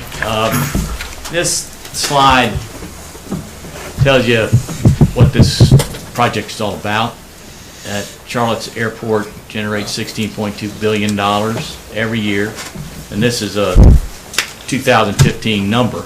Probably significantly higher now, of direct and indirect economic impact every single year in, year out. About 20% of all the jobs in the region are directly or indirectly related to that airport, which is an astounding figure when you think about it, and billions of dollars in payroll related to the airport. Now, the purpose of this study is to ensure that Gaston County is able to take maximum advantage of our access to and proximity to that airport. We are, as you know, much closer than much of Charlotte and a great deal of Mecklenburg County. And the future of that airport is tied up with our county, and our county's future is tied up with that airport. And so this plan is to try to put a framework around that and to allow us to have a strategy for moving forward into the future. This is where the issue or opportunity started. This is the area that the airport studied starting 2.5 years ago. Really focused in about a 24 square mile area. You can see the line runs right up the middle of the river as to the western boundary of what they formerly studied. Now, they engaged us as stakeholders very early in the process, and were very supportive of us doing something related to our own plan. So that's what we resolved to do. Gaston County, 8 of our municipalities, of course including Belmont, and the private sector formed a steering committee, came together to pursue this plan that you've got an executive summary of. Equally divided in terms of funding, half private sector funded, half public sector funded, so a true public-private partnership. Extending across the entire county. Everybody was involved in it. A few of the municipalities, Cherryville didn't participate financially, and Ranlow and High Shoals did not. Now they were included in the planning effort because we were looking at the entire county and did that. We managed the project on behalf of the steering committee. We're very pleased to do that. Ran the contract with MXD development strategists, and the plan did encompass the entire county. You'll be glad to know that one of your own was on the project team with MXD, the Lyerly Agency, Elena Malia. We're on there, managed the public engagement process. Kimley Horn Associates, Steve Blakely and his team were also on the project team with MXD. They'd worked on the Charlotte project. MXD does this worldwide, and when they did the Charlotte plan, we said, look, we'd like to utilize the data that the Charlotte Airport developed, and they were fine about that, and in fact very supportive of that. And Stuart Hare, who's the Economic Development Manager at the airport, served on the steering committee with all of our members from Gaston County. And he said, you can use all our data. I mean, it's public data, you've got it. You get the same consultant, they can utilize it very easily because they've got it all. So hired MXD and moved forward with the project. Took about a year. Consultant said, oh, we'll get it done in 7 months. We said, probably closer to 10 or 11, ended up taking 12, which was actually pretty speedy for something of this magnitude. And then you can see there the 4 major elements of the plan, and I'll give you just a little bit about each one of them: the assessing the existing conditions, the economic and market analysis, which is what this firm did that most would not do. Then develop economic-driven land use plans based on the marking analysis, and then the action plan. This is a strategy. It's not a plan to sit on a shelf. It's action-oriented. That was the purpose of it. You've seen something like this in the past. This is a graphic that does 2 things. It takes what MXD consultants learned over doing a number of plans worldwide related to airports and development related to spins off airports. And what we've done in Gaston already, what's on the ground and what are our plans. And so develop this graphic.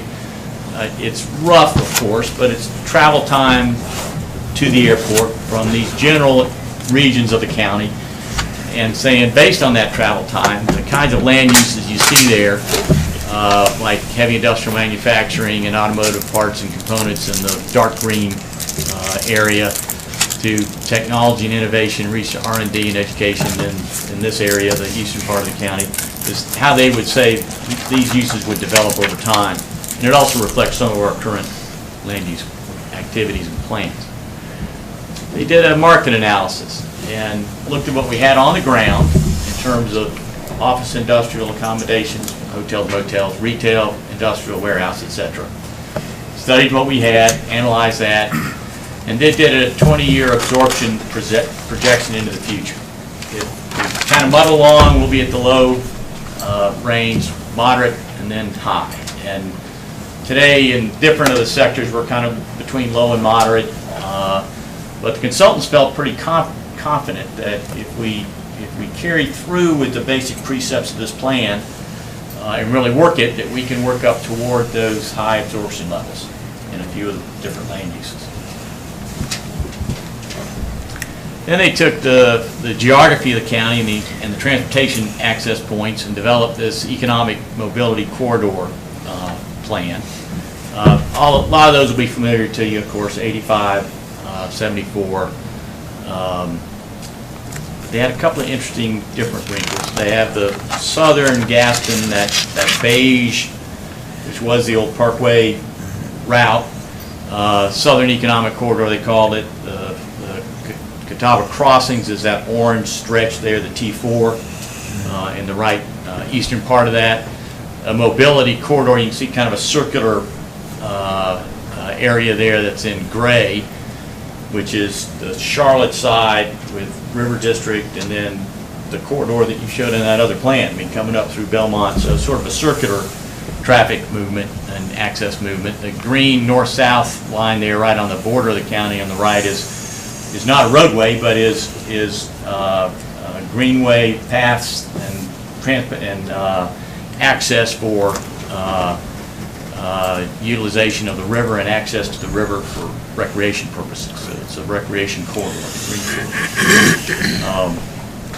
So this was part of the foundational information in the plan. Develop these economic opportunity areas based on where those corridors crossed and based on current land use plans. And then did sort of a drill down in each one of those in a larger conceptual way, that they weren't going in and planning parcel by parcel. That's what they did in Charlotte. That was 25 square miles. We were 340 plus square miles, so there's no way they could go on a parcel by parcel basis. They didn't intend to do that. But they said in these general regions, and knowing some about what's on the ground and what the land use plans are, they recommend that these uses be looked at very hard for recruitment of additional companies and economic growth in those areas. And of course, this is right here, which is of course great interest to you.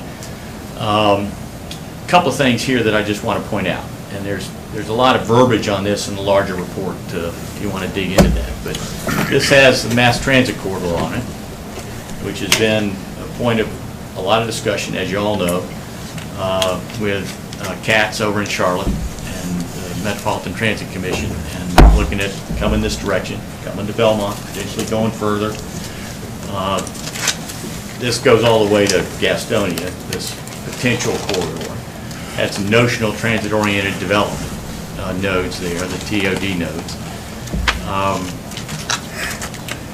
Charlotte has taken great note of the fact that we did this plan and that we have on this plan a mass transit corridor.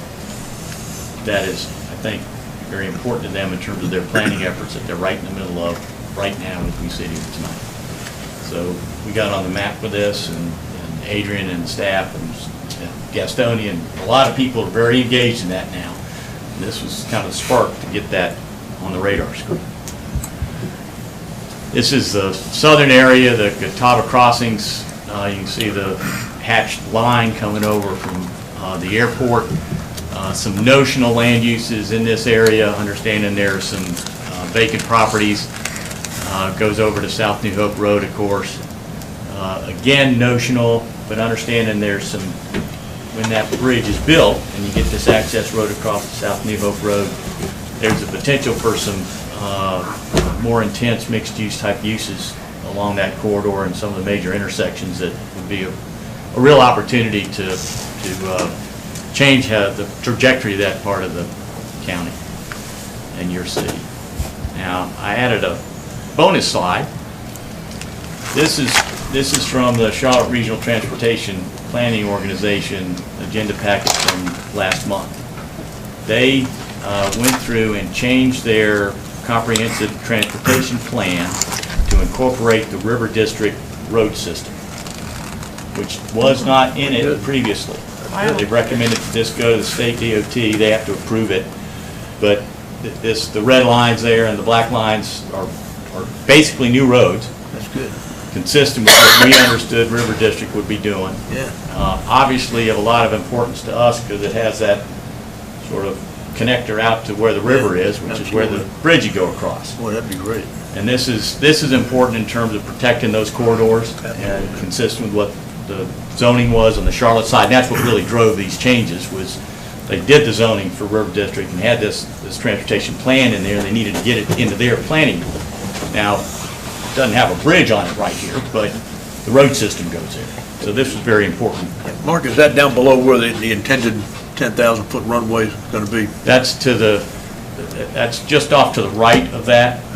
And that runway they're looking, and actually, there's a number of road improvements that aren't shown on this that are to the right of that, to the south of the 10,000-foot runway, where they're realigning those roads to the south. So that'll be safer. Yes, the issue has come up about, well, you know, until they get those roads planned out on that runway, you can't do anything about the bridge because the project can't go forward. Yeah. Nobody on the Charlotte side or related to the airport or anybody that I've talked to says that's a problem. Yeah. They're working it. They need to realign the roads. They understand that. Yeah. And they're going to run it over into Billy Graham Parkway, a thoroughfare that goes through there. Yeah. They understand that. They're working it. It's not a. Super. It's just something that needs to be dealt with. That's great. But it's not a game stopper in any sense. And Good. so all that's is being planned as well. Like that. So this just happened. So I thought you might want to see it. But consistent with our plan. This is your neighbors to the west. This is a kind of planning over there. Again, just shows you Wilkinson Boulevard with the the transit corridor. This is over where the hospital is and the retail development along Franklin. This is to show, the reason I have this here is that flyover into the Lineberger tract is on this plan, and the city of Gastonia actually hired MXD consultants, and you guys may work on it, but MXD did in terms of the application to the federal government to help fund that flyover. The plan's already coming into some being utilized in that manner. And this is just downtown Gastonia to show the transit corridor goes all the way there. They did this range of planning, and there's a number of catalytic projects that are planned or underway, or that they would recommend the county take a look at. That would spur development. Fuse District is one that's obviously being discussed right now and is in the planning stages, and they've done some work on it. The transit-oriented development nodes are also obvious opportunities all the way along Franklin. The hospital, for instance, is very interested if transit comes to be able to get their people in and out, up and down the corridor up Cox and New Hope Road to the hospital if there's a transit. So a number of interesting items there that everybody will take a real hard look at. Then they had an action plan. This is a little snippet out of what's a 3-page long matrix. And they went through, they took all the transportation projects, they took all the other projects, they took a couple of process changes, took all the players in the county, and including the NCDOT, including the airport, including all municipalities, and said, all right, with all these projects, be short, medium, and long term in terms of when you do them, and these are our suggestions on what role the different organizations would play, whether it's funding or whether it's building, whether it's operating. And this is in the back of the long 200-page document. It's not in what you've got there. But a very interesting look at it. All the municipalities got to look at this in draft and say, yeah, I play in that area, or no, I don't, or add me over here or subtract me from there. So everybody got a good look at this in draft, and makes it. We've got it, and I've got some implementation actions that I'm going to show you, but a lot of work will take place based on this. The steering committee that Ryan served on so ably for y'all, and Adrian was in a number of meetings, and really appreciate your input on that and contribution to that effort as always. Adopted the strategy unanimously on September 25th. And the Metropolitan Transit Commission had a presentation that night on it, went over and talked to them and presented it to them, and a lot of really positive comments about the work being done here in Gaston. That the mayor said, I had no idea. You guys, this is excellent. This is the kind of thing you need to be doing. And some very positive comments from them. And we're now going around to all the city councils and town councils, and we'll go to the county to ask them to adopt and endorse the plan formally, in addition to what the steering committee did. We're going to ask the Chamber of Commerce as well to endorse the plan, and some other organizations. We're looking at how to, in terms of implementation, whether we use the existing committee or whether we maybe form a different new committee to follow up on that. But we'll work with all our partners in the project on that. A couple outcomes from this. That First, it is a countywide comprehensive strategy. Includes all the municipalities, the county, private sector, and that's unusual in terms of developing something very unusual about this. It'll give us a new way to recruit companies. That the airport has their really shiny plan that shows the airport and the immediate surroundings of it, and we're the only county that'll have a similar plan that just plugs right into the airports.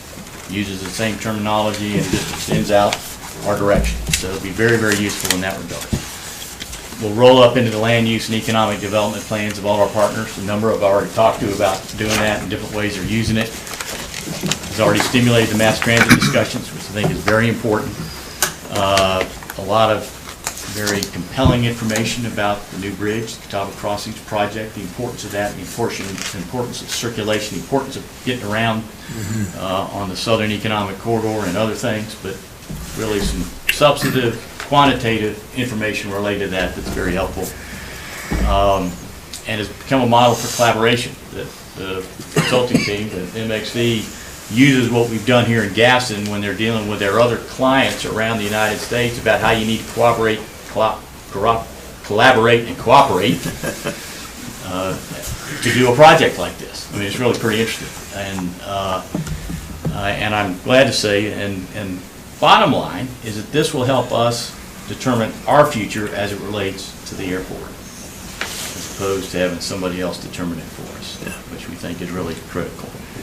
Now, this project has been recognized by the Central Iowa Council of Governments for an award that they'll present on the 30th of this month for growing the economy. They do these awards annually, and we're very pleased that this award this project will be awarded one of those from the 30th in terms of the collaboration and the process and the result of what we accomplished here on this. So very happy about that. That's what I've got. You can download the big plan if you like.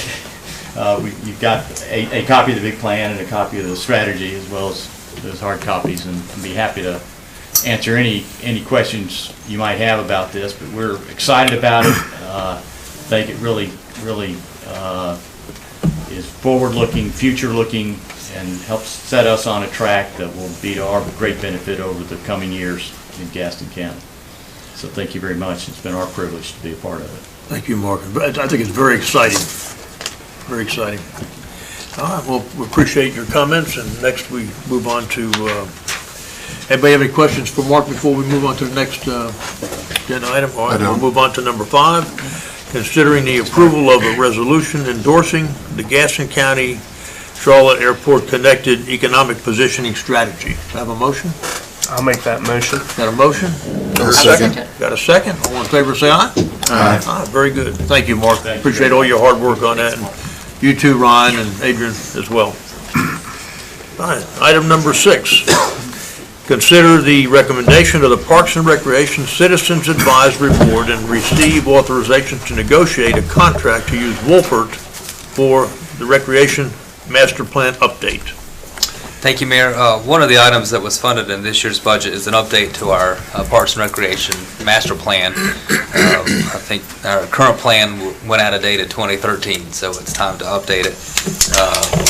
I asked Zip to lead the effort to send out an RFQ for consultants, and he received several and formed a committee to review those, and the Parks and Recreation Board met and interviewed the short list of consultants and selected Wolpert. Again, we did a request for qualifications for this, so we would ask that you support their recommendation and allow us to enter into contract negotiations to come up with a price for the work. But I'll turn it over to Zip to provide more information or answer questions about the process and how the Parks and Recreation Board and the staff came to the recommendation to use Wolpert. And I did include the proposal or the qualifications that Wolpert submitted to us in your packet. Got a lot of experience.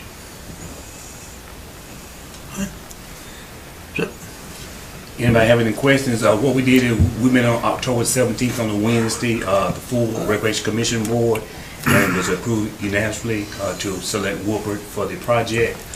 They really liked the group's experience and some of the other projects they've done in the area. They worked with Gastonia Gaston County, Shelby, and some of the other cities, and they come highly recommended from those cities. So that's why they were selected. What do we have in the budget for this? I believe we budgeted, I believe it was 50,000. Are you confident that they're going to be under 50,000? I will negotiate with them to get that. We won't negotiate more than what we have. I just said it in public, though. So we'll start out, well, I'll say we have 25,000 in the budget, sorry. Let me check my numbers. I'm sure they'll. No, but to follow up on that, we can do some of the stuff in-house, like the inventory, some of the surveys we can be able to help them with, so that should lower the cost a little bit on that project. I think for me, I want to make sure that we're looking at our existing properties as well, and if we need to move away from any of them, expand any of them, better utilize any of them. And so I don't want this just to be about vacant land and new parks. I want it to be about better utilization of our existing properties going forward, and I hope that's a part of this. Yes, sir, we can include that in that. Anybody have any other questions for Zip? No, just obviously, I want to remind the council that we still have that $50,000 for a skateboard park and several possible sites. So I want to make sure that that does not get too far on the back burner when we're at least looking at what the possibilities are. Thank you. That'll be one of the things we'll ask them to look into. Yeah, and I will remind council too, because it's in, I'm end up the one raising my hand, but it is going to be an Olympic sport in 2020, so it's certainly a reasonable thing to think about. Thank you. And I agree with Councilman Schrift that we really need to look at our utilization, how to combine things. Especially, I think we need to look at Davis Park. There's a lot of land over there. Maybe we could combine and do away with some, and I think this is our opportunity to not only look at a master plan, but to run our recreation department efficiently. Good point, Ron. Any other questions? Yeah. Well, with no further questions, does anybody want to make a motion to accept the Parks and Recreation Plan update agenda memo? I'll make the motion. Got a motion, got a second. All in favor, say aye. Aye. Aye. Very good. All right, Zip. Thank you.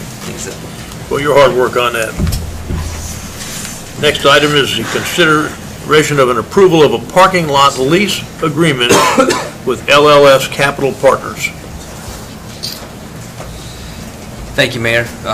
I'll begin this and certainly turn it over to the representative from the property owner. As I've said to you in several emails and my weekly reports to you, the several properties from Belinda Higginbotham's estate have been sold to a partnership here in Belmont. And the properties that are identified on page 77 of your packet, shaded in kind of a dark gray color, have been offered to the city for us to lease for public parking purposes. For those in the audience, these are the properties sort of at the wedge of South Main Street and Myrtle Street that are surrounded by orange construction fencing currently. The property owners have offered a proposal for the city to lease for 5 years these 3 properties for a total of $1,750 a month plus property taxes and liability insurance. Let's see, I think on page 79 of your packet is a sketch that the applicant or the property owners provided to us, kind of outlining how they come up with parking spaces on this gravel and asphalt and dirt area. They come up with 80 parking spaces proposed. I asked our city engineer to look at that and see, with what our ordinance requires, how many parking spaces we could provide, and he came up with, I believe, 67 spaces. So there's a bit of a discrepancy as to build out, but I do not recommend that we approve this lease agreement for public parking. I think that given the work that we've done over the last couple of years of leasing other parking lots and improving parking lots and working on our own parking lots, that we have identified the need for public parking in the central core of downtown. And I think what our experience has shown is that the greatest need for public parking downtown is in that central core there on Glenway Street in downtown. The lot that we lease from Alliance Real Estate across from Glenway Pub, State School pretty much during the day. The lot that we paved a year or so ago that we leased from NCDOT, it's pretty well utilized but not fully utilized. It's more on the weekends.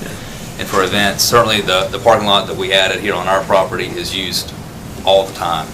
The parking lot that we lease from Belmont Land and Investments, or Far Yarns, on Mill Street is utilized okay during the weekends, but not as much during the week. I think that's sort of on the outer fringe, and this is, of course, would be on the other side of the street, other side of Myrtle Street or McLeod Street, from the central core of downtown. So based on the price of the lease and particularly the parking inventory that the Main Street program has done and updated, I don't think that this is needed at this time.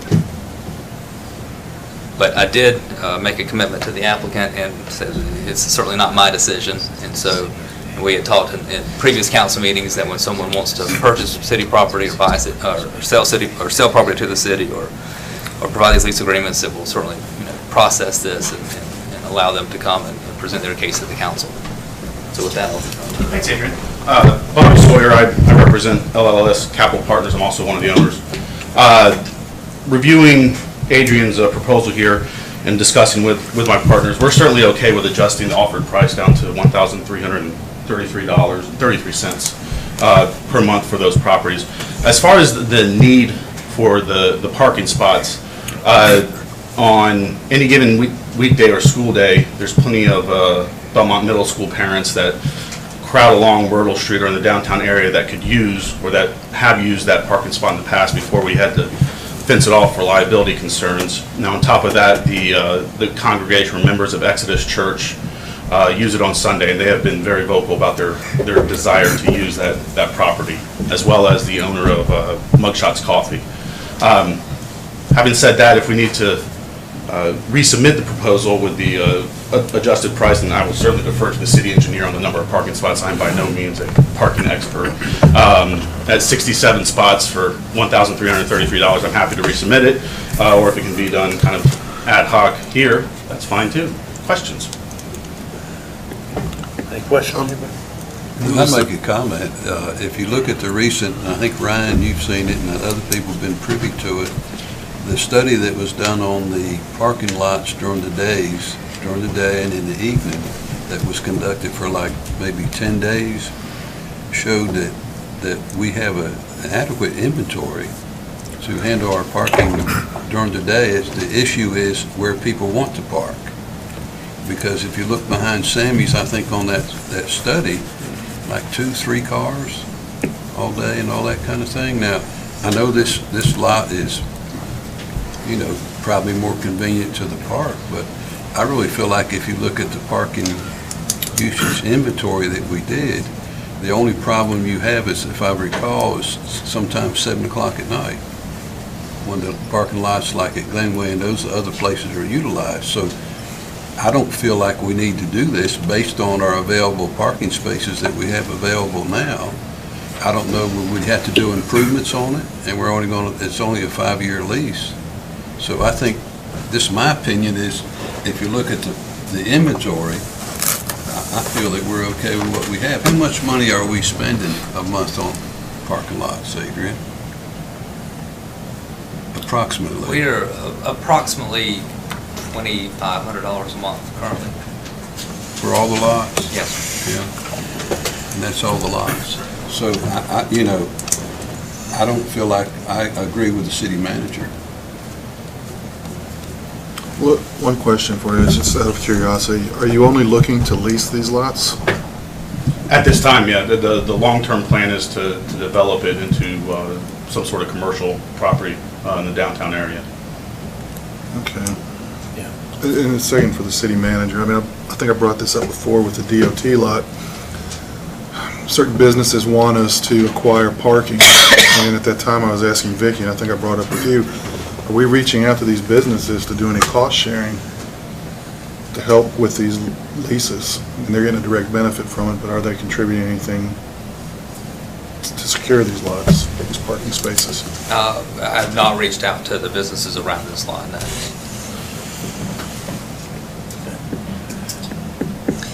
We just had the Oktoberfest downtown, if I recall, these lots weren't available for parking, right? But yet, we seem to be fine with a large crowd of people in the park. I don't know, I haven't been to the Friday Night Lives, or the, events this year, so I don't know if you had problems then with parking, but. And we certainly have to do improvements on that lot for liability. So not only is the lease of the lot, but our cost of improvements and maintaining it. So I agree with the manager, but I appreciate you coming forward. I'm always excited to get involved in civic government. I know, but I appreciate you coming, so. Yeah, timing, I mean, I don't know that there's a dire need at the moment for us to find parking, so. It's just a supply and demand thing at this point. We've been addressing this for 2 years nonstop, and even at that, the pricing, we're the only bidders for parking, so. They're not. We kind of dictate the price of which parking lots go for, so. But I really do appreciate you bringing this, and hopefully we can continue the dialogue if either of our needs change in the future. Sure. Yeah. This is, good luck to your project, too. I'm like excited to get something turning there. I'd like for us to call a vote so we can give you an answer. Yeah. Make it official. All in favor of parking lot, yes, or all they're opposed to the parking lot, raise your hands. So you need a motion. Need a motion, okay. I'll make a motion that we deny the request. Denial, okay. I'll second. Got a motion to deny it in a second. All in favor, say aye. Aye. Aye. Thank you. Thank you. That's 6 months too late. Got a little confused on that, didn't it? All right, next we have our reports. So the next several items are reports. You've got the minutes from the Parks and Recreation Board for their September 19th meeting and their October 17th meetings. For the Main Street Advisory Board and Downtown Belmont Development Association Board, the minutes from their October 10th meeting. The Environmental Sustainability Board report, the minutes from that board's October the 9th meeting, and the Planning and Zoning Board report, the minutes from their October the 10th meeting. None of those need any action, those are just for your information. For the manager's report, just to remind everybody of a couple upcoming events. Of course, this Saturday, November the 10th at 10 a.m., Cramerton will be having their dedication ceremony for their Veterans Memorial Plaza, unveiling their new statue. You may have seen the work going on in downtown Cramerton. That's Saturday the 10th at 10 a.m. And then the next day, Sunday, November the 11th at 11 a.m., the Belmont Veterans Day ceremony will be held in front of the American Legion building on Park Drive there at Davis Park. I included a listing of what we're calling our Belmont Christmas Village. It's basically a month-long celebration of Christmas, and we're having events. That's included on page 118 of your packet. This is up to date as far as I know. This has been a kind of a moving target. We're trying to really go big this year on the Christmas season. We have 5 weekends between Thanksgiving and Christmas this year, so that's really big for our retailers. There's several 100,000 people that go on 85 and 74 to get to McAdenville, and we're trying to get a reason for some of them to stop and come down here and spend some of their money and get an idea about Belmont. So there's a lot of activities that we're planning. We are making one change on our Christmas tree lighting ceremony that we typically have before the council meeting on the first Monday of December. We're moving that to Saturday, December the 1st. We'll still do it here at City Hall, and we'll light the Christmas tree, and we'll have the chamber and Keep Belmont Beautiful involved with that. So the activity will look the same. Let me mention this too. I'll be flying to New York on the 1st. Martha doesn't know. You Y'all seen have that? to check, I have. So- I'll light the Christmas tree. All right, we'll get somebody that. Martha outranks you. I know, everybody outranks you, but I'm just putting it out there. And I'll defer to you in case I can't come to Brian. I'm sorry just mentioned you just now, I've got to check my calendar on that. So we're hoping by trying this on a Saturday that we'll get, it'll be more convenient for people to come out and experience that event. And then we'll have downtown lit up and have an event down at Stowe Park following that. That would look like a Hallmark movie, right? Yes, it absolutely will look like a Hallmark movie. As I mentioned to you, I think last week, NCDOT is going to be having a public input meeting on their project to make changes to the intersection of Wilson Boulevard and North Main Street. It's Project U 5800, if you just want to look that up on DOT's website. That public meeting will be held on Thursday, November the 15th, from 4 to 7 p.m. at Catawba Heights Baptist Church. They will have a special meeting for local officials between 2 and 3:30 p.m. that day at Catawba Heights Baptist Church.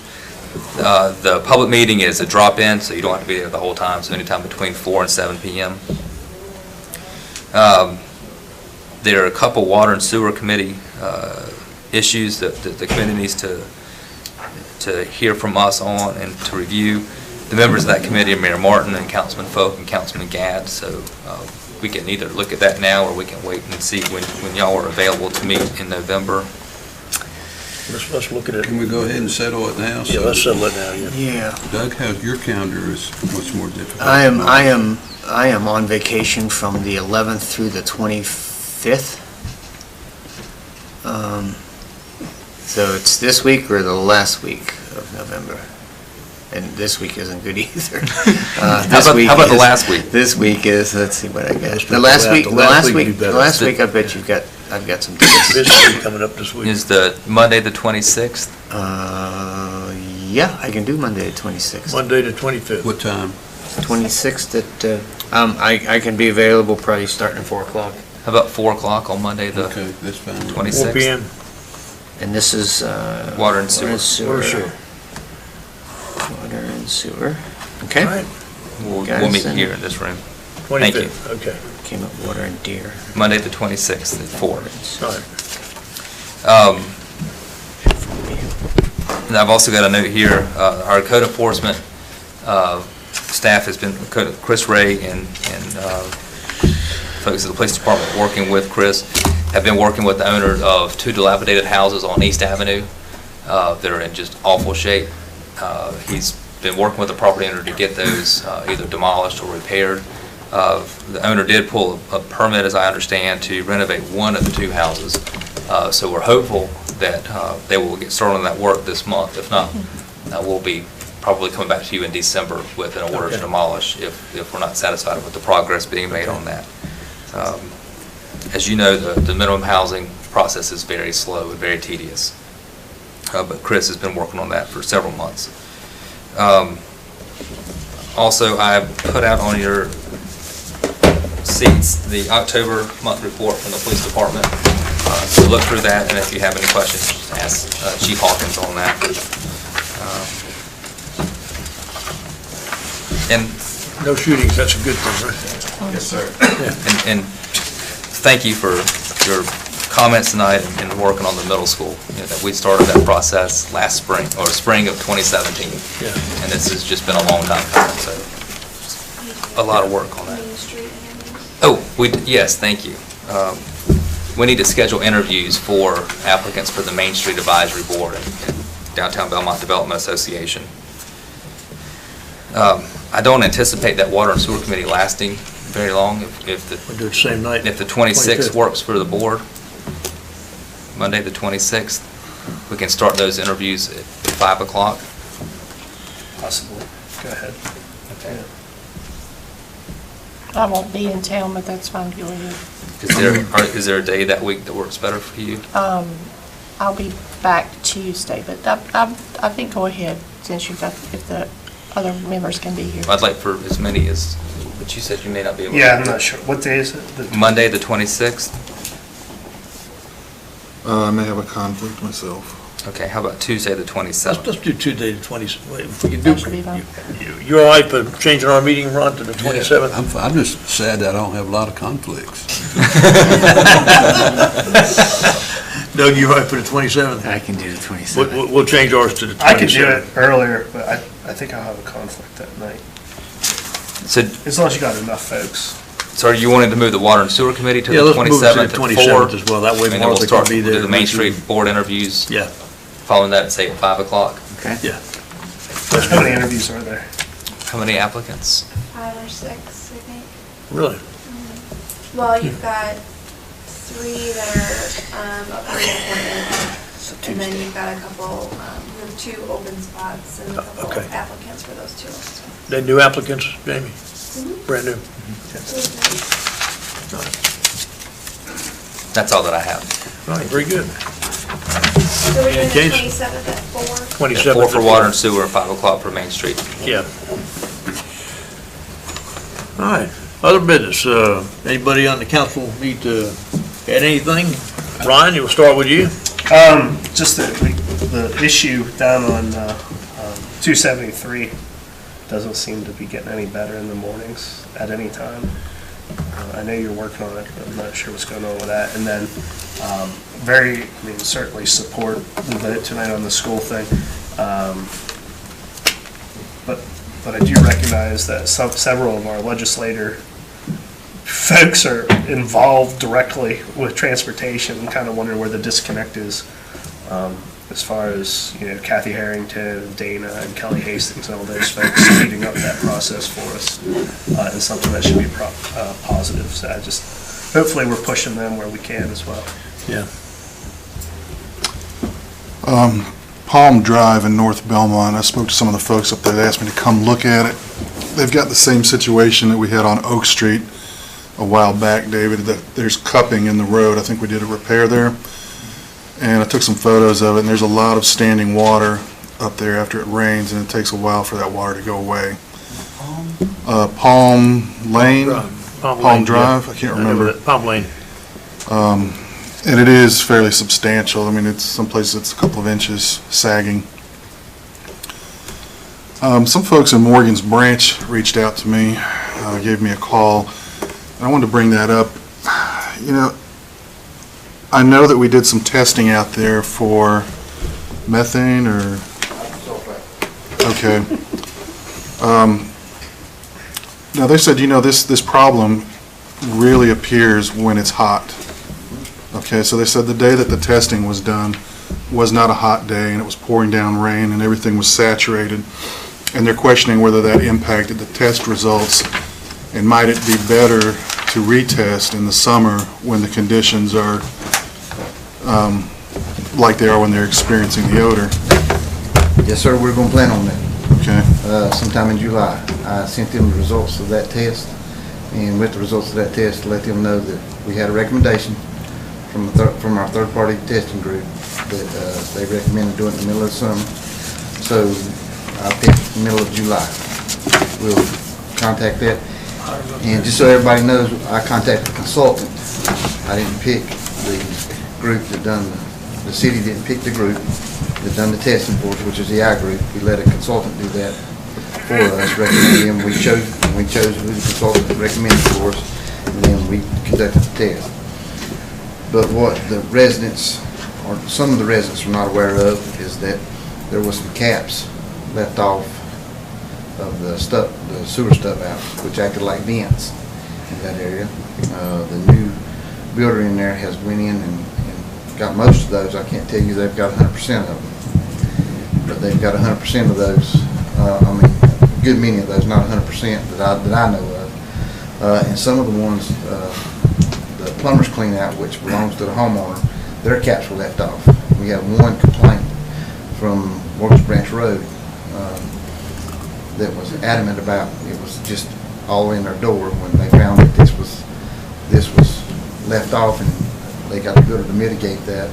Their smell went away. So we have done subsequent testing and added chemicals at Lake Point and Reflection Point, which we weren't doing before. I got the results back from inside the manholes, not outside, but inside the manholes today, there's 0 hydrogen sulfide in there. Wow. All right, well, let me ask you just a quick follow-up question.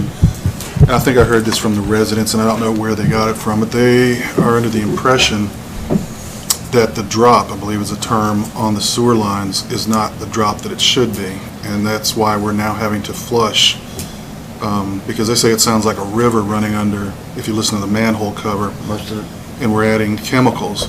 So my question would be, are we treating the symptom, and we really have an underlying cause? If the drop's incorrect, then we're going to continually have to flush and add chemicals. And if that turns out to be the case, do we have any recourse with the developer, whoever laid these lines? If they're not laid right, yes, sir, but our engineer and the design engineer went back in and confirmed that everything was built to as built. Now, we did have to add a flushing station. Let me back up. All the water that we've been using at all the 5 other lift stations in there, and the one at Morgan's Branch have been cut off. There's no more water. There's no more supplemental water, except for an automatic flushing station we had to install on Daybreak. But that was for a different reason. We had a dead end line up there, and what happened there is that dead end line was covered up. The blow off and the valve was covered up in someone's driveway. So when we found that, we had I'm going to put a blow off in somebody's driveway, and every time I had to flush water up there for water quality purposes, flush away their yard. So we extended the line, put an automatic flusher in, connected it to the sewer, and we have water continually going in there on that dead end, so it helps with water quality. And that's one of the items I wanted to discuss at the Water and Sewer Committee is this whole issue of the smell and what may be causing it and what we've been doing, and to let the utilities director and city engineer and inspector and whomever else discuss that with that. So we'll have more information for you later this month. Thank you. Thanks, Chuck. Doug? No, nothing. Nothing? I have just a couple items. Keener Boulevard, I've had a number of reports of speeding again, so if we could put that on the list, because that's certainly not a safe situation.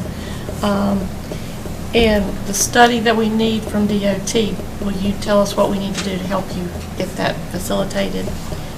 And Caldwell Farm Road, when Keep Belmont Beautiful did the cleaning, and as a number of us didn't think about that as a private road, so have we contacted the, I guess is it Matt Spiva, I don't know who's doing it now, to make sure that they're going to take care of that, so that that should not be something we have to continue to deal with. Is there garbage? Yeah, the garbage, yeah. Sure, we can do that. Okay. All right. Ron? I would recommend, Adrian, that you set up a meeting with our local group of folks like we did with the fee on the license. That was very productive when you got them in the Centennial Room and had an informal conversation about the needs we have. So I'd like to recommend that you do that again. Be glad to. I mean, that was very effective last time. It was, I think so too. Yeah, they were very, it was a different kind of situation. Then something very small, that the crossings into town, are we going to stick those signs back up in the middle of the crossings? Yes, sir. You know, where it says it's state law? We're modifying the height of them. Yeah.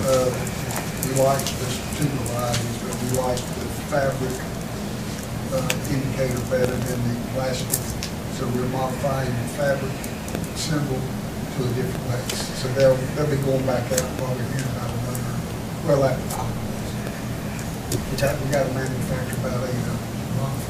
Okay. All right. Anything else? One other thing, Adrian, on Central Avenue down below the Jerry's old gas station there on the left, has Chris looked at that house? It's like the second or third one on the left. I don't know the exact number. It's the one where the trees are growing into the house and the trees are growing into the car. Right before you get to the high school? Yeah, when you pass Jerry's old store, it's like the second or third one on the left. And then there's a car that's been there for a long, long time too, so yeah. But I mean, the trees are growing right into the house.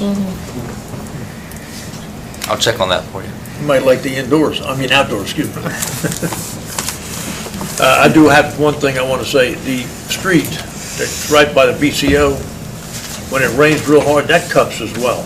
The There's a lot of flooding on that street. On there, have we looked at anything to be done with that problem, right where the railroad tracks are? That's a state road, so I can certainly pass that on to DOT. That's a state road? Yes, sir. Is it really? So we need to mention it to them, yeah, that flood. Okay, with no further ado, do we have a motion? Excuse me. Oh, Mayor, council, yeah, just remind you of a luncheon that's going to be held on November 14th at Park and Rec Building. yeah, We have, all of you are invited to come. Thank you. thanks. Appreciate it, thank you. I make a motion, we adjourn. Got a motion to adjourn, got us, May I follow up with something real quick? Sure. Just to expand on your question about the school crossing guards. with Yes. Crossing safety. Yeah. When that school moves, there is an SRO, as well as 2 assigned crossing guards for that school. Yeah. So they'll be able to be utilized to effectively cross those kids. so it'll be pretty safe as far as the students crossing. Good, okay, thank you, appreciate that. All right, we had a motion to adjourn, I had a second, all in favor, say aye. Aye. Meeting is adjourned. We're supposed to be booking out for his birthday, which is back in October. Who's playing tonight, Doug?